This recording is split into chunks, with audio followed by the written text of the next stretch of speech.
एक समय की बात है जब श्रावस्ती के पास बसे एक छोटे से ग्राम में लोगों का जीवन बाहर से देखने पर शांत दिखाई देता था, पर भीतर ही भीतर हर मनुष्य अपने अपने दुखों के साथ जी रहा था।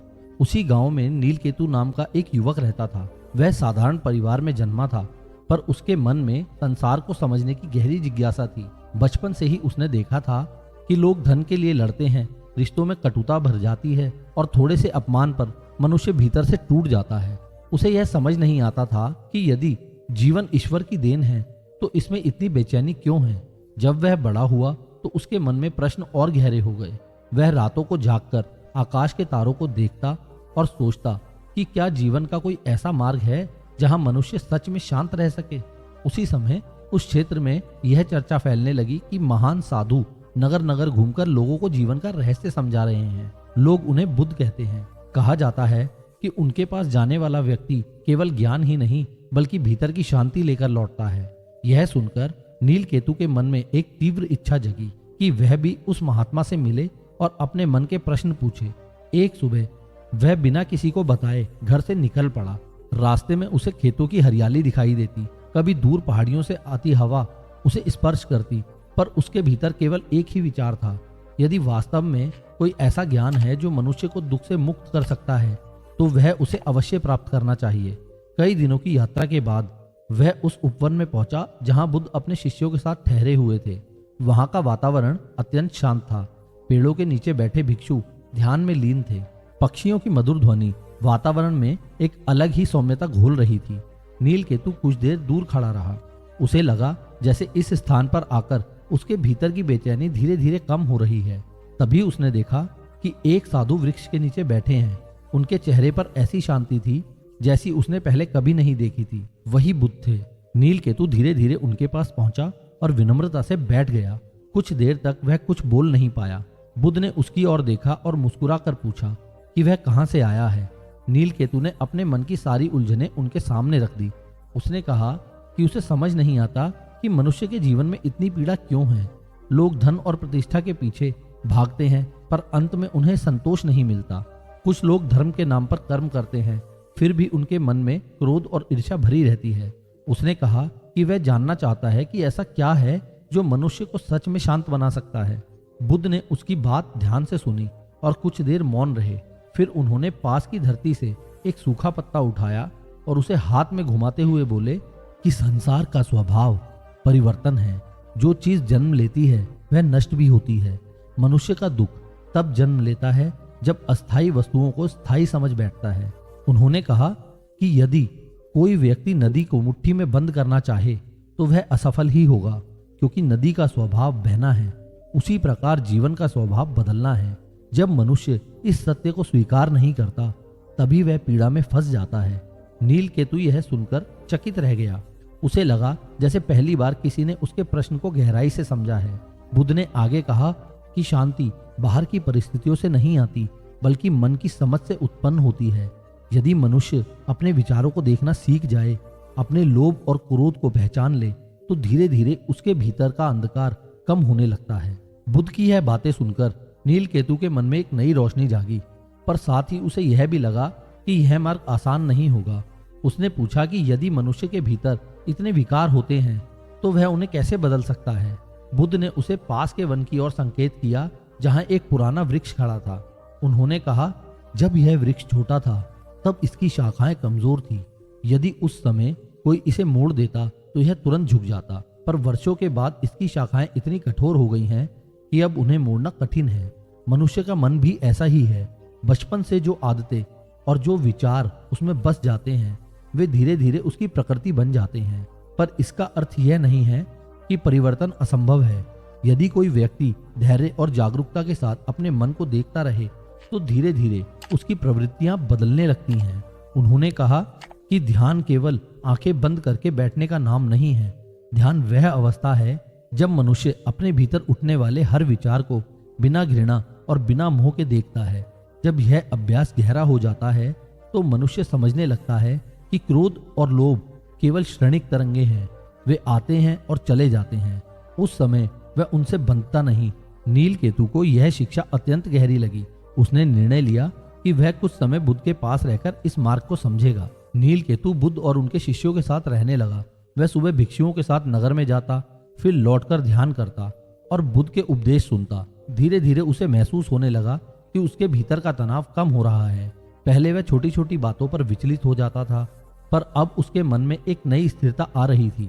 एक दिन जब वह नदी के किनारे बैठा था, उसने देखा कि पानी में बहते हुए पत्ते कभी तेजी से आगे बढ़ते हैं और कभी किसी पत्थर से टकराकर घूम जाते हैं। उसी क्षण उसे बुद्ध की कही बात याद आई कि जीवन भी इसी नदी की तरह है।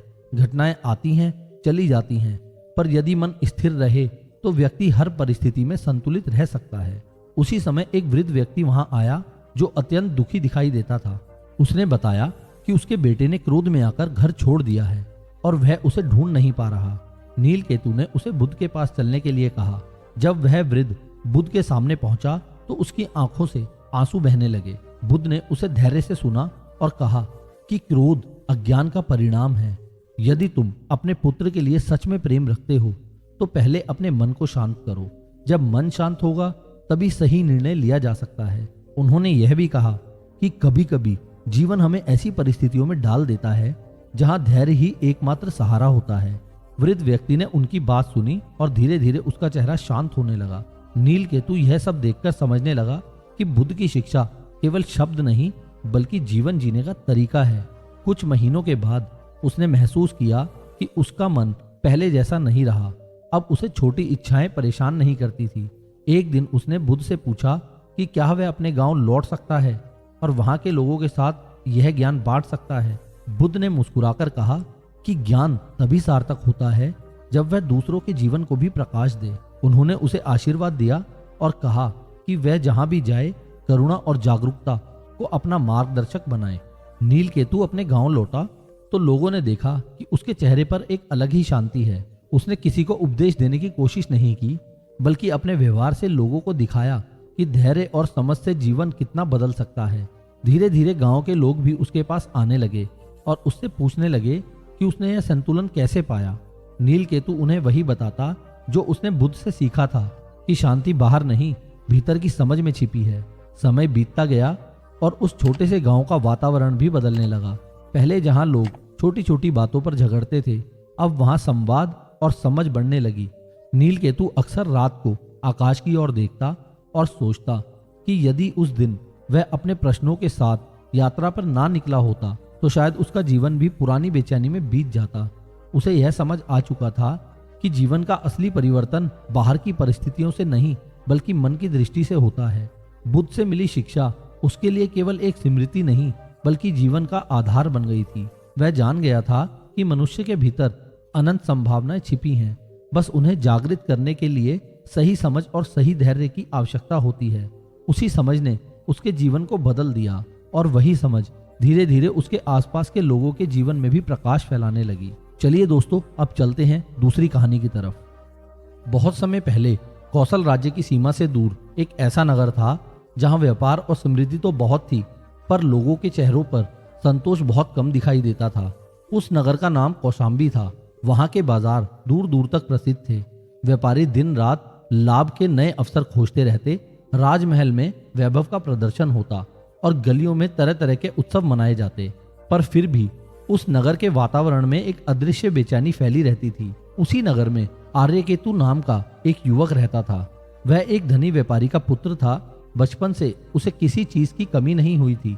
अच्छे वस्त्र, स्वादिष्ट भोजन और सुख सुविधाओं से भरा उसका जीवन उसके सामने था। फिर भी उसके भीतर एक अजीब सी खालीपन की अनुभूति रहती थी। जब वह रात को अपने घर की छत पर खड़ा होकर आकाश को देखता तो उसे लगता जैसे जीवन में कुछ ऐसा है जिसे वह समझ नहीं पा रहा। उसके मित्र अक्सर धन कमाने की योजनाएं बनाते, भविष्य के व्यापार की बातें करते और आर्यकेतु के मन में प्रश्न उठता कि क्या जीवन का उद्देश्य केवल धन और प्रतिष्ठा है। कई बार उसने अपने पिता से पूछा कि पिताश्री, मनुष्य इतना धन इकट्ठा करने के बाद भी संतुष्ट क्यों नहीं हो पाता। पर उसके पिता हमेशा कहते कि जब तुम बड़े व्यापारी बनोगे तब समझ जाओगे कि धन ही जीवन की असली शक्ति है। समय बीतता गया और आर्यकेतु भी व्यापार के कामों में लग गया। वह अपने पिता के साथ दूर दूर के नगर में जाता, सौदे करता और लाभ कमाता। धीरे धीरे उसका नाम भी व्यापारियों में प्रसिद्ध होने लगा, पर उसके भीतर की बेचैनी अभी भी समाप्त नहीं हुई थी। एक बार वह अपने व्यापारिक कार्य से श्रावस्ती की ओर जा रहा था। यात्रा के दौरान उसने रास्ते में एक छोटे से वन के पास कुछ भिक्षुओं को बैठे देखा। वे अत्यंत शांत दिखाई देते थे। उनके चेहरे पर ऐसा संतुलन था जो उसने अपने नगर के किसी धनी व्यक्ति के चेहरे पर कभी नहीं देखा था। आर्यकेतु को आश्चर्य हुआ कि ये लोग बिना धन और बिना वैभव के भी इतने शांत कैसे हैं। उसने अपने सेवकों से पूछा तो उन्होंने बताया कि ये लोग बुद्ध के शिष्य हैं और उनके गुरु स्वयं बुद्ध के पास उपवन में ठहरे हुए हैं। यह सुनकर आर्यकेतु के मन में जिज्ञासा जाग उठी। उसने अपने सेवकों को आगे भेज दिया और स्वयं उस उपवन की ओर चल पड़ा जहां बुद्ध ठहरे हुए थे। उपवन में प्रकाश करते ही एक अलग ही वातावरण का अनुभव हुआ। वहां किसी प्रकार का शोर नहीं था, केवल वृक्षों के पत्तों से गुजरती हवा की धीमी ध्वनि सुनाई दे रही थी। कुछ भिक्षु ध्यान में बैठे थे और कुछ शांत भाव से चल रहे थे। उस स्थान की शांति ने आर्यकेतु के मन को तुरंत प्रभावित किया। थोड़ी देर बाद उसने देखा कि एक वृक्ष के नीचे एक साधु बैठे हैं जिनके चारों ओर कुछ लोग ध्यानपूर्वक उनकी बातें सुन रहे हैं। वही बुद्ध थे। आर्यकेतु भी धीरे धीरे उनके पास जाकर बैठ गया। बुद्ध उस समय लोगों को यह समझा रहे थे कि मनुष्य के दुख का कारण केवल बाहरी परिस्थितियां नहीं बल्कि उसकी अपनी इच्छाएं भी होती हैं। उन्होंने कहा कि जब मनुष्य किसी वस्तु को पाने की तीव्र इच्छा करता है तो उसके मन में भय भी जन्म लेता है। भय कि कहीं यह वस्तु उससे छिन ना जाए, और जहां भय होता है वहां शांति नहीं रह सकती। आर्यकेतु यह सुनकर चकित रह गया, क्योंकि उसने अपने जीवन में यही अनुभव किया था। जितना अधिक धन उसके पास आया उतनी ही अधिक चिंता भी बढ़ी कि कहीं वह धन खो ना जाए। सभा समाप्त होने के बाद आर्यकेतु बुद्ध के पास गया और विनम्रता से बोला कि वह एक व्यापारी परिवार से है और उसके पास धन की कोई कमी नहीं है, फिर भी वह भीतर से संतुष्ट नहीं है। उसने पूछा कि ऐसा क्यों होता है कि मनुष्य जितना अधिक पाता है उतना ही अधिक असंतुष्ट हो जाता है। बुद्ध ने उसकी ओर देखकर मुस्कुराते हुए कहा कि यह प्रश्न केवल तुम्हारा नहीं है, यह हर उस व्यक्ति का प्रश्न है जो जीवन के अर्थ को समझना चाहता है। उन्होंने पास की धरती पर एक रेखा खींची और कहा, यदि कोई व्यक्ति इस रेखा को छोटा करना चाहे तो वह इसे मिटा सकता है, पर यदि वह इसके पास एक बड़ी रेखा खींच दे तो बिना मिटाए ही पहली रेखा छोटी लगने लगेगी। उन्होंने समझाया कि मनुष्य की इच्छाएं भी इसी प्रकार बढ़ती जाती हैं। जब एक इच्छा पूरी होती है तो उसके पास दूसरी बड़ी इच्छा खड़ी हो जाती है। इसीलिए केवल इच्छाओं को पूरा करके शांति प्राप्त नहीं की जा सकती। शांति तब आती है जब मनुष्य यह समझ ले कि उसकी आवश्यकताएं सीमित हैं और उसकी इच्छाएं अनंत। आर्यकेतु बुद्ध की बातों से गहराई से प्रभावित हुआ। उसने कुछ दिनों तक वहीं रुकने का निश्चय किया। उन दिनों उसने भिक्षुओं के जीवन को ध्यान से देखा। वे बहुत साधारण भोजन करते, साधारण वस्त्र पहनते और फिर उनके चेहरे पर संतोष की झलक स्पष्ट दिखाई देती थी। धीरे धीरे आर्यकेतु को समझ आने लगा कि संतोष बाहरी वस्तुओं में नहीं बल्कि मन की स्थिति में उत्पन्न होता है। एक दिन बुद्ध ने उसे अपने साथ नदी किनारे चलने को कहा। वे दोनों शांतिपूर्वक चलते रहे। थोड़ी दूर जाकर बुद्ध एक पत्थर के पास बैठ गए और नदी की ओर संकेत करते हुए बोले कि इस नदी को देखो, इसका पानी निरंतर बह रहा है। यदि कोई व्यक्ति इसमें हाथ डालकर एक मुट्ठी पानी पकड़ना चाहे तो वह पानी कुछ क्षण बाद उसकी उंगलियों के बीच से निकल जाएगा। संसार की वस्तुएं भी ऐसी ही हैं। उन्हें पकड़कर रखने की कोशिश ही दुख का कारण बनती हैं। यदि मनुष्य उन्हें आने जाने दे और उनसे आसक्ति ना बनाए तो वह व्यक्ति अधिक शांत रह सकता है। इन बातों का आर्यकेतु पर प्रभाव पड़ा। उसने अपने जीवन के बारे में सोचना शुरू किया। उसे याद आया कि उसने अपने जीवन के कई वर्ष केवल लाभ और हानि के हिसाब में ही बिताए हैं। उसने कभी यह नहीं सोचा कि वह अपने ज्ञान और धन का उपयोग दूसरों की भलाई के लिए भी कर सकता है। कुछ समय बाद जब वह अपने नगर लौटने लगा तो बुद्ध ने उसे आशीर्वाद देते हुए कहा कि जीवन का सच्चा मूल्य केवल अपने लिए जीने में नहीं बल्कि दूसरों के जीवन में भी प्रकाश फैलाने में है। यदि तुम्हारे पास साधन है तो उनका उपयोग केवल संग्रह के लिए नहीं बल्कि सहयोग के लिए भी करा करो। यही करुणा का मार्ग है। जब आर्यकेतु अपने नगर वापस पहुंचा तो लोगों ने उसमें एक परिवर्तन देखा। पहले जहां वह केवल व्यापार और लाभ की बातें करता था, अब वह लोगों की समस्याएं सुनने लगा। उसने अपने धन का उपयोग नगर में एक विश्राम स्थल बनाने के लिए किया जहां यात्री आराम कर सकें। उसने गरीब परिवारों की सहायता भी शुरू की। धीरे धीरे उसके इस स्वभाव का प्रभाव पूरे नगर पर पड़ने लगा। लोग समझने लगे कि जीवन का आनंद केवल संग्रह में नहीं बल्कि साझा करने में भी है। आर्यकेतु स्वयं भी पहले से अधिक शांत महसूस करने लगा। उसे यह अनुभव हुआ कि जब मनुष्य दूसरों के लिए कुछ करता है तब उसके भीतर एक गहरी संतुष्टि जन्म लेती है जो किसी भी धन से अधिक मूल्यवान होती है। वर्षों बाद जब लोग उसके जीवन की चर्चा करते तो कहते, वह केवल एक व्यापारी नहीं रहा बल्कि एक ऐसा व्यक्ति बन गया है जिसने अपने नगर को नई दिशा दी। आर्यकेतु अक्सर याद करता कि यदि उस दिन उसने उस वन के पास रुककर बुद्ध से मिलने का निर्णय ना लिया होता तो शायद उसका जीवन भी केवल धन के पीछे भागते हुए बीत जाता। पर बुद्ध की शिक्षा ने उसकी दृष्टि बदल दी। अब वह समझ चुका था कि मनुष्य का सबसे बड़ा धन उसका शांत और जागरूक मन है। जब मन संतुलन में होता है तभी जीवन की हर परिस्थिति को समझदारी से स्वीकार किया जा सकता है। यही समझ उसके जीवन की सबसे बड़ी संपत्ति बन गई थी और उसी समझ ने उसे सच्चे अर्थों में समृद्ध बना दिया। चलिए दोस्तों, अब चलते हैं आज की तीसरी कहानी की तरफ। बहुत समय पहले की बात है जब गंगा के पवित्र तट पर बसे एक प्राचीन ग्राम में वेदों का अध्ययन करने वाले अनेक ब्राह्मण परिवार रहते थे। उस ग्राम का वातावरण धार्मिक अनुष्ठानों और वैदिक मंत्रों की ध्वनि से भरा रहता था। सुबह होते ही घाटों पर लोग स्नान के लिए आते, धूप और चंदन की सुगंध हवा में फैल जाती और ब्राह्मण वेद पाठ करते हुए अग्नि के सामने आहुति देते। उसी ग्राम में सोमदत्त नाम का एक प्रतिष्ठित ब्राह्मण रहता था। वह अपने ज्ञान और कठोर धार्मिक नियमों के कारण पूरे क्षेत्र में प्रसिद्ध था। लोग दूर दूर से उसके पास आकर यज्ञ करवाते और उससे धर्म की शिक्षा लेते। सोमदत्त स्वयं भी इस बात पर गर्व करता था कि वह वेदों का महान ज्ञाता है और उसके जैसा विद्वान उस क्षेत्र में कोई नहीं है। परंतु उसके भीतर एक सूक्ष्म अहंकार भी था जिसे वह स्वयं भी पूरी तरह पहचान नहीं पाता था। उसे लगता था कि केवल वैदिक अनुष्ठानों और शास्त्रों के अध्ययन से ही मनुष्य पवित्र बनता है और जो लोग इस मार्ग पर नहीं चलते वे अधूरे हैं।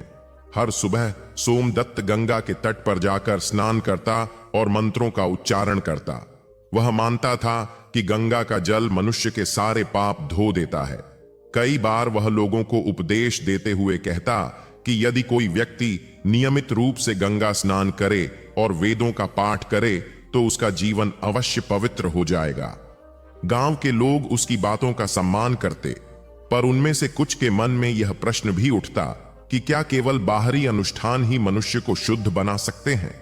उसी समय उस क्षेत्र में यह समाचार फैलने लगा कि एक महान साधु गंगा के किनारे किनारे घूमते हुए लोगों को जीवन का सच्चा मार्ग समझा रहे हैं। लोग उन्हें बुद्ध कहते थे।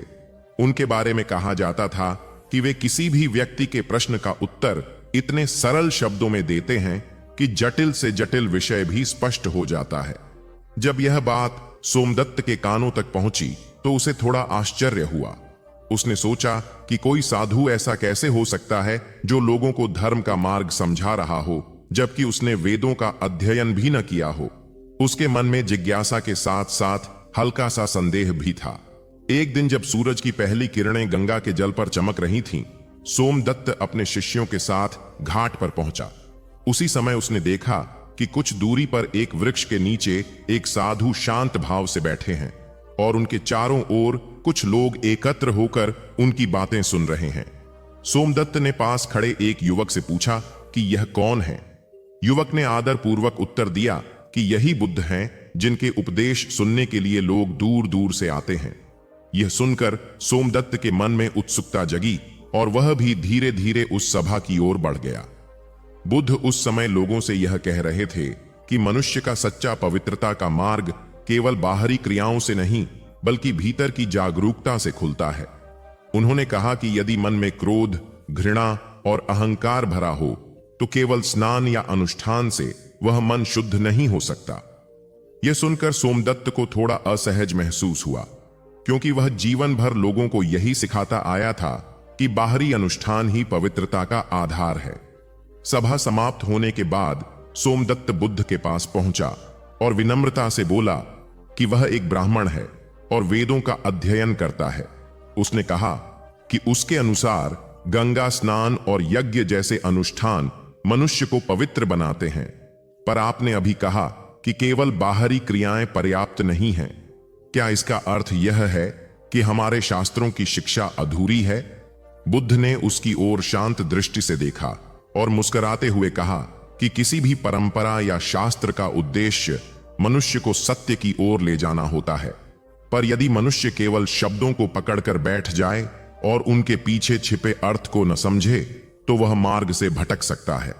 उन्होंने पास बहती गंगा की ओर संकेत करते हुए कहा कि यह नदी कितनी विशाल है, हजारों लोग इसमें स्नान करते हैं, पर क्या केवल जल को छू लेने से उनके मन के सारे विकार समाप्त हो जाते हैं? यदि ऐसा होता तो संसार में कोई भी क्रोध या लोभ से ग्रस्त न रहता। बुद्ध की बात सुनकर सोमदत्त कुछ क्षण मौन रहा। उसे लगा जैसे किसी ने उसके मन के भीतर छिपे प्रश्न को छू लिया हो। उसने धीरे से कहा कि यदि केवल स्नान पर्याप्त नहीं है तो फिर मनुष्य अपने भीतर की अशुद्धियों को कैसे दूर करे? बुद्ध ने पास की रेत से एक मुट्ठी मिट्टी उठाई और उसे अपने हाथ पर फैलाते हुए कहा कि यदि यह हाथ गंदा हो और कोई केवल इसे गंगा के जल से छू ले तो क्या यह पूरी तरह साफ हो जाएगा? उसे साफ करने के लिए हाथ को सचमुच धोना पड़ेगा। उसी प्रकार मनुष्य के भीतर के विकार केवल बाहरी क्रिया से नहीं बल्कि जागरूकता और करुणा के अभ्यास से दूर होते हैं। उन्होंने कहा कि जब मनुष्य अपने विचारों को समझने लगता है, अपने क्रोध और अहंकार को पहचान लेता है, तभी वह धीरे धीरे उनसे मुक्त होने लगता है। इन शब्दों ने सोमदत्त के भीतर एक गहरा प्रभाव डाला। वह पहली बार अपने जीवन के बारे में गंभीरता से सोचने लगा। उसे याद आया कि कई बार उसने लोगों को उपदेश देते समय अपने ज्ञान पर गर्व महसूस किया था। उसने कई बार उन लोगों को तुच्छ समझा था जो उसके समान शास्त्र नहीं जानते थे। अब उसे महसूस हुआ कि शायद यही उसका सबसे बड़ा दोष था। अगले कुछ दिनों तक वह बुद्ध के पास बैठकर उनके उपदेश सुनता रहा। उसने देखा कि बुद्ध किसी भी व्यक्ति से उसके जन्म या जाति के आधार पर भेदभाव नहीं करते। उनके पास आने वाला हर व्यक्ति समान सम्मान पाता। यह देखकर सोमदत्त को आश्चर्य हुआ, क्योंकि उसने अपने जीवन में हमेशा समाज को ऊंच नीच के आधार पर विभाजित देखा था। एक दिन बुद्ध ने उसे अपने साथ गंगा के तट पर चलने के लिए कहा। दोनों कुछ देर तक शांतिपूर्वक चलते रहे।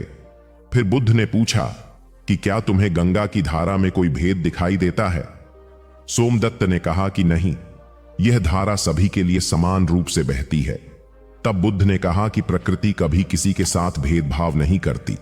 सूर्य सब पर समान रूप से प्रकाश देता है और नदी सबको समान जल देती है। यदि मनुष्य भी अपने मन से भेदभाव और अहंकार को हटा दे तो उसका जीवन अधिक शांत और पवित्र हो सकता है। यह शिक्षा सुनकर सोमदत्त का हृदय बदलने लगा।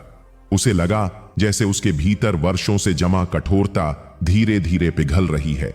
उसने समझ लिया कि सच्ची पवित्रता केवल बाहरी अनुष्ठानों में नहीं बल्कि उस भावना में है जिससे मनुष्य दूसरों के साथ व्यवहार करता है। कुछ समय बाद उसने अपने शिष्यों को एकत्र किया और उनसे कहा कि आज से वह उन्हें केवल मंत्रों का उच्चारण ही नहीं बल्कि करुणा और विनम्रता का महत्व भी सिखाएगा। उसने यह भी स्वीकार किया कि ज्ञान का अहंकार भी अज्ञान का ही एक रूप है। धीरे धीरे उस ग्राम का वातावरण भी बदलने लगा। लोग केवल अनुष्ठानों पर ही ध्यान देने के बजाय अपने व्यवहार को भी सुधारने लगे। सोमदत्त अब पहले जैसा गर्वीला ब्राह्मण नहीं रहा था। उसके चेहरे पर एक नई विनम्रता दिखाई देती थी। जब भी वह गंगा के तट पर स्नान करने जाता तो उसे बुद्ध की बात याद आती कि सच्ची शुद्धता मन के भीतर जन्म लेती है। गंगा का जल उसे अब केवल एक पवित्र नदी नहीं बल्कि जीवन के प्रवाह का प्रतीक प्रतीत होता था जो हर क्षण बदलता रहता है। वर्षों बाद जब लोग उस ब्राह्मण की चर्चा करते तो कहते कि उसका जीवन दो भागों में बटा हुआ था। एक वह समय जब वह केवल बाहरी धर्म में विश्वास करता था और दूसरा वह समय जब उसने समझ लिया कि सच्चा धर्म मन की करुणा और जागरूकता में छिपा है। गंगा के तट पर बुद्ध से हुई उस मुलाकात ने उसके जीवन की दिशा बदल दी थी। अब वह जान चुका था कि ज्ञान का सबसे ऊंचा रूप वह है जो मनुष्य को विनम्र बना दे और उसे दूसरों के दुख को समझने की शक्ति दे। यही समझ उसके जीवन की सबसे बड़ी साधना बन गई और उसी के कारण वह वास्तव में पवित्र कहलाने योग्य बन पाया। चलिए अब चलते हैं अगली कहानी की तरफ। बहुत समय पहले उत्तर दिशा के विस्तृत मैदानों और दूर तक फैले वनों के बीच एक समृद्ध राज्य था जिसका नाम रतनपुर था। यह राज्य किसी बड़े साम्राज्य के अधीन नहीं था बल्कि अपनी स्वतंत्र पहचान के कारण दूर दूर तक प्रसिद्ध था। रतनपुर के चारों ओर छोटी छोटी नदियां बहती थीं, जिनके किनारे हरे भरे खेत लहराते थे। नगर के बीचों बीच एक विशाल बाजार था, जहां दूर देशों से व्यापारी आकर अपने सामान बेचते थे। रेशम, मसाले, कीमती पत्थर, घोड़े और दुर्लभ धातुएं यहां के व्यापार का मुख्य आधार थे। इस राज्य का राजा वीरेंद्र देव था। वह देखने में तेजस्वी और निर्णय लेने में कुशल माना जाता था। उसने अपने राज्य को समृद्ध बनाने के लिए कई योजनाएं बनाई थीं, इसलिए लोग उसकी प्रशंसा भी करते थे। परंतु समय के साथ साथ उसके मन में एक सूक्ष्म अहंकार भी जन्म लेने लगा था। उसे लगता था कि उसके राज्य की समृद्धि केवल उसकी बुद्धि और शक्ति के कारण है। राज्यसभा में बैठे मंत्री भी उसकी बातों से सहमत होते रहते, जिससे उसका विश्वास और भी दृढ़ होता गया कि वह अपने समय का सबसे बुद्धिमान शासक है। उसी नगर में एक व्यापारी रहता था जिसका नाम मणिभद्र था। वह अत्यंत चतुर और चालाक व्यक्ति माना जाता था। उसके पास व्यापार की अद्भुत समझ थी। वह जानता था कि कब किस वस्तु को खरीदना है और कब उसे ऊंचे मूल्य पर बेचना है। उसने धीरे धीरे इतना धन इकट्ठा कर लिया था कि नगर के बड़े व्यापारी भी उससे ईर्ष्या करने लगे थे। परंतु उसकी चतुराई के साथ साथ एक और गुण था। वह लोगों के मन को पढ़ने में भी माहिर था। उसे यह भली भांति पता था कि कब किससे कैसी बात करनी चाहिए, ताकि सामने वाला व्यक्ति उसी के अनुसार सोचने लगे। मणिभद्र ने कई बार अपने लाभ के लिए लोगों को उलझाकर उनसे सौदे करवाए थे। लोग उसकी बुद्धि की प्रशंसा भी करते थे और उससे थोड़ा भय भी रखते थे। एक दिन राजमहल में चर्चा हुई कि रतनपुर का व्यापार पहले से भी अधिक बढ़ाना चाहिए, ताकि राज्य की समृद्धि और प्रसिद्धि दूर देशों तक पहुंच सके। राजा वीरेंद्र देव ने घोषणा की कि जो व्यापारी ऐसा उपाय बताएगा जिससे राज्य का खजाना और अधिक भर सके, उसे विशेष सम्मान दिया जाएगा। यह समाचार पूरे नगर में फैल गया। अनेक व्यापारी अपने अपने विचार लेकर राजसभा में पहुंचे। उनमें मणिभद्र भी था। जब उसकी बारी आई तो उसने अत्यंत विनम्रता से कहा कि यदि राज्य में आने जाने वाले हर व्यापारी से थोड़ा अधिक कर लिया जाए तो खजाना बहुत जल्दी भर सकता है। उसने इतने कौशल से अपनी बात रखी कि राजा और मंत्री उसकी बात से प्रभावित हो गए। राजा ने तुरंत उस योजना को स्वीकार कर लिया। कुछ ही समय में नया नियम लागू हो गया। शुरुआत में राज्य का खजाना सचमुच तेजी से भरने लगा। राजा प्रसन्न हुआ और उसने मणिभद्र को विशेष सम्मान भी दिया। परंतु धीरे धीरे उस निर्णय का दूसरा प्रभाव सामने आने लगा। दूर देशों से आने वाले व्यापारी रत्नपुर आने से कतराने लगे, क्योंकि उन्हें लगा कि यहां व्यापार करना महंगा पड़ रहा है। बाजार में पहले जैसी चहल पहल कम होने लगी। कुछ महीनों बाद स्थिति यह हो गई कि राज्य की आय घटने लगी। राजा को समझ नहीं आ रहा था कि ऐसा क्यों हो रहा है। एक दिन जब राजा चिंतित होकर अपने महल की छत पर टहल रहा था, तभी उसके मंत्री ने कहा कि नगर के बाहर एक शांत साधु ठहरे हुए हैं। लोग कहते हैं कि वे अत्यंत ज्ञानी हैं और जीवन की गहरी बातों को सरल शब्दों में समझा देते हैं। राजा ने सोचा कि शायद उनसे बात करने से उसे अपने प्रश्न का उत्तर मिल सके। अगले दिन वह साधारण वेश में उस साधु से मिलने चला गया। वह साधु वास्तव में भगवान बुद्ध थे, जो यात्राओं के दौरान उस क्षेत्र में ठहरे हुए थे। राजा ने उनके सामने बैठकर अपनी समस्या बताई। उसने कहा कि उसने राज्य की आय बढ़ाने के लिए एक योजना बनाई थी, पर अब उसका परिणाम उल्टा हो रहा है। बुद्ध ने शांत स्वर में पूछा कि वह योजना क्या थी। राजा ने पूरा विवरण बताया। बुद्ध कुछ देर मौन रहे, फिर मुस्कुराकर बोले कि कभी कभी चतुराई और बुद्धिमत्ता एक दूसरे से अलग होती है। चतुराई तात्कालिक लाभ दिखाती है, पर बुद्धिमत्ता दूर का परिणाम देखती है। यदि कोई किसान केवल इस वर्ष अधिक अनाज पाने के लिए खेत की सारी उर्वरता एक ही बार में निकाल ले, तो अगले वर्षों में खेत सूख सकता है। राजा को यह उदाहरण सुनकर कुछ समझ आने लगा। उसने स्वीकार किया कि शायद उसने केवल तत्काल लाभ देखकर निर्णय लिया था। बुद्ध ने आगे कहा कि किसी भी राज्य की समृद्धि केवल करों से नहीं बढ़ती, बल्कि लोगों के विश्वास से बढ़ती है। जब व्यापारी यह अनुभव करते हैं कि उन्हें सम्मान और सुविधा मिल रही है, तभी वे उस स्थान पर बार बार आते हैं। पर यदि उन्हें लगे कि उनसे केवल लाभ उठाया जा रहा है तो वे दूसरे मार्ग खोज लेते हैं। राजा ने यह सुनकर गहरी सांस ली। उसे लगा जैसे उसके मन का बोझ हल्का हो रहा है। उसने बुद्ध से पूछा कि उसे अब क्या करना चाहिए। बुद्ध ने कहा कि सबसे पहले उसे अपने निर्णय के कारण हुए प्रभाव को स्वीकार करना चाहिए। फिर उसे ऐसा मार्ग अपनाना चाहिए जिससे लोगों का विश्वास फिर से लौट सके। राजा वापस महल लौटा और उसने मंत्रियों के साथ चर्चा करके नया नियम बनाया। उसने व्यापारियों पर लगाए गए अतिरिक्त कर को हटा दिया और उनके लिए कुछ सुविधाएं भी घोषित की। कुछ समय बाद दूर दूर से व्यापारी फिर से रतनपुर आने लगे। बाजार फिर से चहल पहल से भर गया। मणिभद्र यह सब देख रहा था। उसे समझ में आ गया कि उसकी चतुराई ने थोड़े समय के लिए उसे सम्मान दिलाया, परंतु दीर्घ काल में वह योजना टिक नहीं सकी। एक दिन वह भी बुद्ध से मिलने पहुंचा। उसने विनम्रता से कहा कि उसने अपनी बुद्धि का उपयोग केवल लाभ के लिए किया था, इसलिए उसका परिणाम भी सीमित ही रहा। बुद्ध ने उसे समझाया कि बुद्धि का सबसे श्रेष्ठ उपयोग वह है जो केवल अपने लिए नहीं बल्कि सबके हित के लिए किया जाए। उस दिन के बाद मणिभद्र के जीवन में भी परिवर्तन आने लगा। उसने व्यापार करना तो जारी रखा, पर अब वह केवल लाभ की चालाकी में नहीं उलझा। उसने समझ लिया कि सच्ची बुद्धिमत्ता वह है जो दीर्घ काल में सबके लिए लाभकारी हो। समय बीतता गया और रतनपुर फिर से समृद्ध हो गया। राजा वीरेंद्र देव भी पहले से अधिक विनम्र हो गया था। उसे यह अनुभव हो चुका था कि केवल शक्ति और चतुराई से राज्य नहीं चलता, बल्कि दूरदृष्टि और संतुलन से चलता है।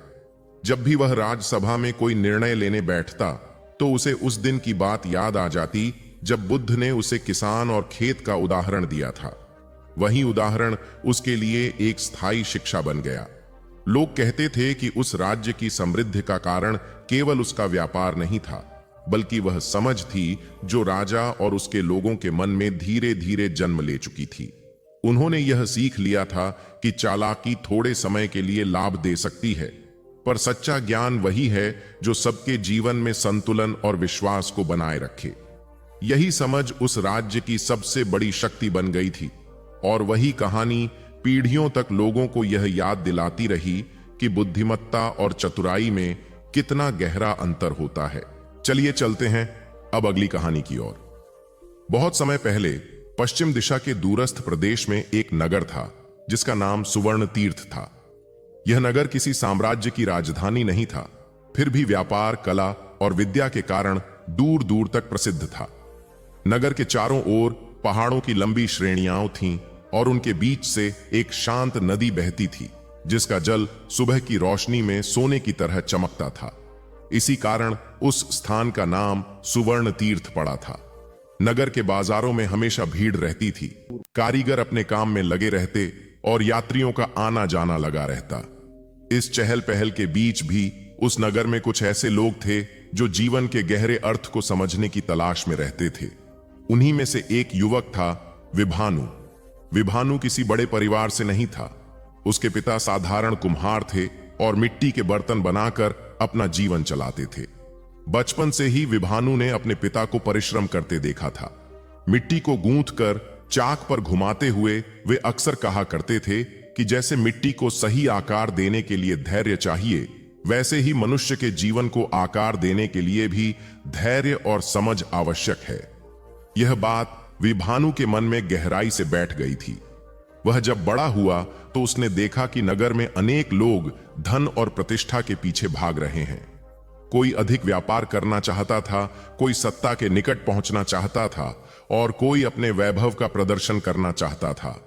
इन सबके बीच विभानु के मन में एक अलग ही प्रश्न उठता था कि क्या जीवन का उद्देश्य केवल यही है? समय बीतता गया और विभानु भी युवावस्था में पहुंचा।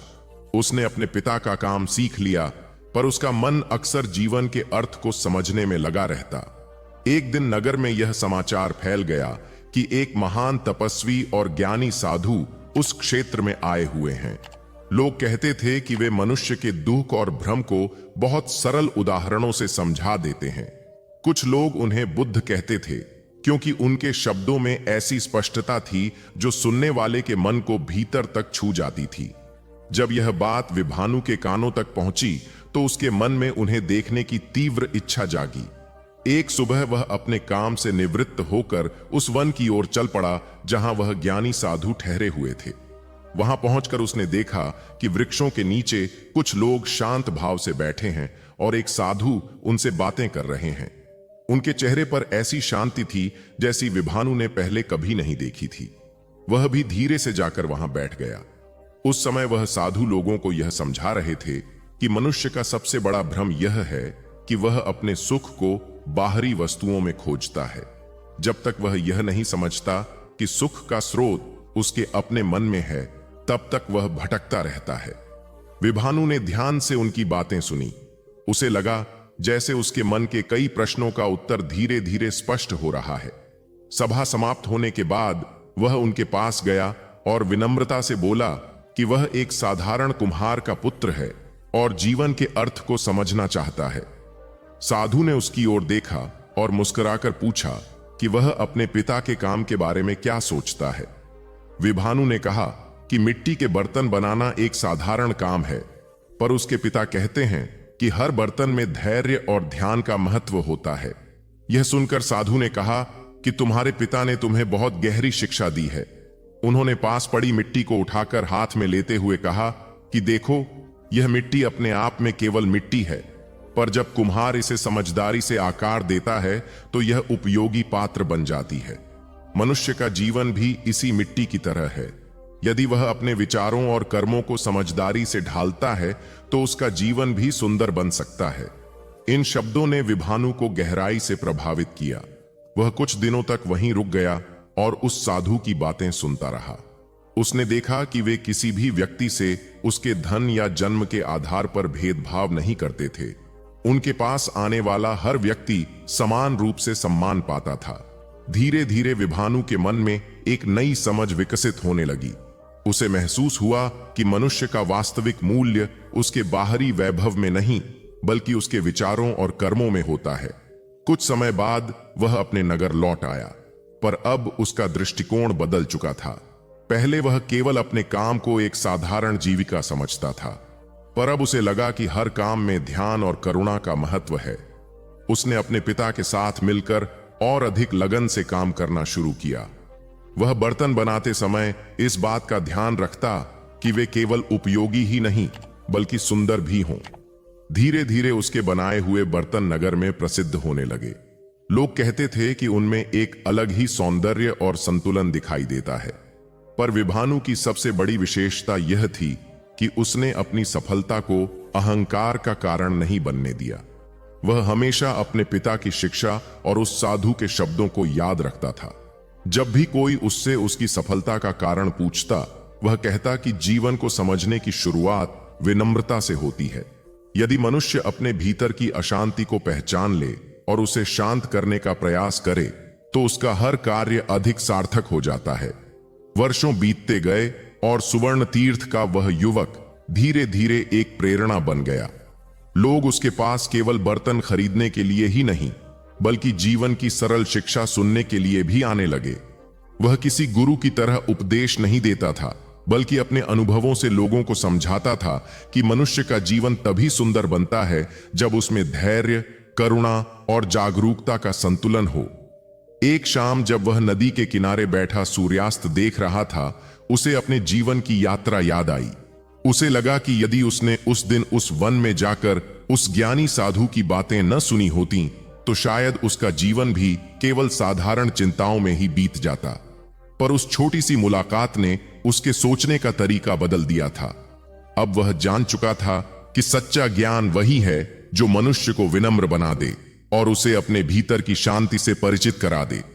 समय के साथ उस नगर में अनेक परिवर्तन हुए, पर विभानु की कहानी लोगों के मन में एक प्रेरणा की तरह जीवित रही।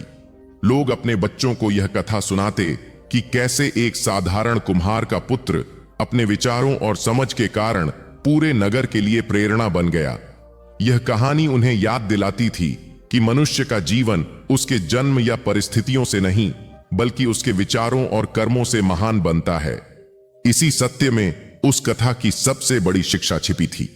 जब मनुष्य अपने भीतर की चेतना को पहचान लेता है और अपने जीवन को जागरूकता के साथ जीने लगता है, तब उसका हर दिन एक नई सीख बन जाता है। वही सीख उसे धीरे धीरे उस शांति की ओर ले जाती है जिसकी खोज में संसार के लोग भटकते रहते हैं। यही समझ उस युवक की सबसे बड़ी संपत्ति बन गई थी और उसी समझ ने उसके जीवन को वास्तव में सार्थक बना दिया। बहुत समय पहले एक विशाल मरुस्थल के किनारे एक प्राचीन व्यापारिक मार्ग था, जहां से ऊंटों के कारवां दूर देशों तक यात्रा करते थे। इस मार्ग पर कई छोटे छोटे पड़ाव थे, जहां व्यापारी विश्राम करते, पानी भरते और आगे की यात्रा के लिए तैयारी करते। उन्हीं पड़ावों में से एक स्थान था जिसका नाम धूलाश्रय था। यह कोई बड़ा नगर नहीं था, बल्कि केवल कुछ झोंपड़ियों, एक पुराने कुएं और एक छोटी सराय से मिलकर बना हुआ स्थान था। वहां रहने वाले लोग अत्यंत गरीब थे। उनकी आजीविका इस बात पर निर्भर करती थी कि कब कोई कारवां उस मार्ग से गुजरे और वे उन्हें पानी या भोजन देकर कुछ सिक्के कमा सकें। उसी स्थान पर एक युवक रहता था जिसका नाम मातंग था। उसका जीवन शुरू से ही कठिनाइयों से भरा हुआ था। उसके पिता ऊंटों के कारवां के साथ काम करते थे, पर एक लंबी यात्रा के दौरान बीमारी से उनका देहांत हो गया था। उसकी मां भी कुछ वर्षों बाद संसार छोड़ गई। बचपन से ही मातंग ने गरीबी को इतने करीब से देखा था कि वह उसके जीवन का स्वाभाविक हिस्सा बन चुकी थी। उसके पास न अच्छे कपड़े थे, न स्थायी काम। वह कभी सराय में काम करता, कभी यात्रियों के ऊंटों को पानी पिलाता और कभी रेगिस्तान में सूखी लकड़ियां इकट्ठी करके बेच देता। पर गरीबी केवल उसकी परिस्थितियों में ही नहीं थी, धीरे धीरे वह उसके मन में भी घर करने लगी थी। वह अक्सर सोचता कि संसार में कुछ लोग इतने धनवान क्यों हैं और कुछ लोग इतने निर्धन क्यों। जब वह कारवां के अमीर व्यापारियों को सोने चांदी के सिक्कों से भरे थैले गिनते देखता तो उसके मन में गहरा दुख उठता। उसे लगता कि शायद भाग्य ने उसके साथ अन्याय किया है। कई बार वह रात को रेत पर बैठकर आकाश की ओर देखता और मन ही मन पूछता कि क्या गरीब होना ही उसका भाग्य है। एक दिन दोपहर के समय जब सूरज की तपिश पूरे मरुस्थल को जलती हुई भूमि में बदल रही थी, तब एक छोटा सा समूह उस पड़ाव पर पहुंचा। वे साधारण वस्त्र पहने हुए कुछ भिक्षु थे। उनके साथ एक शांत और गंभीर व्यक्ति था जिनके चेहरे पर अद्भुत स्थिरता थी। वे लोग यात्रियों की तरह नहीं बल्कि साधकों की तरह प्रतीत हो रहे थे। सराय के मालिक ने बताया कि वे एक महान ज्ञानी हैं जिन्हें लोग बुद्ध कहते हैं। वे दूर दूर तक यात्रा करते हैं और लोगों को जीवन की सच्चाई समझाते हैं।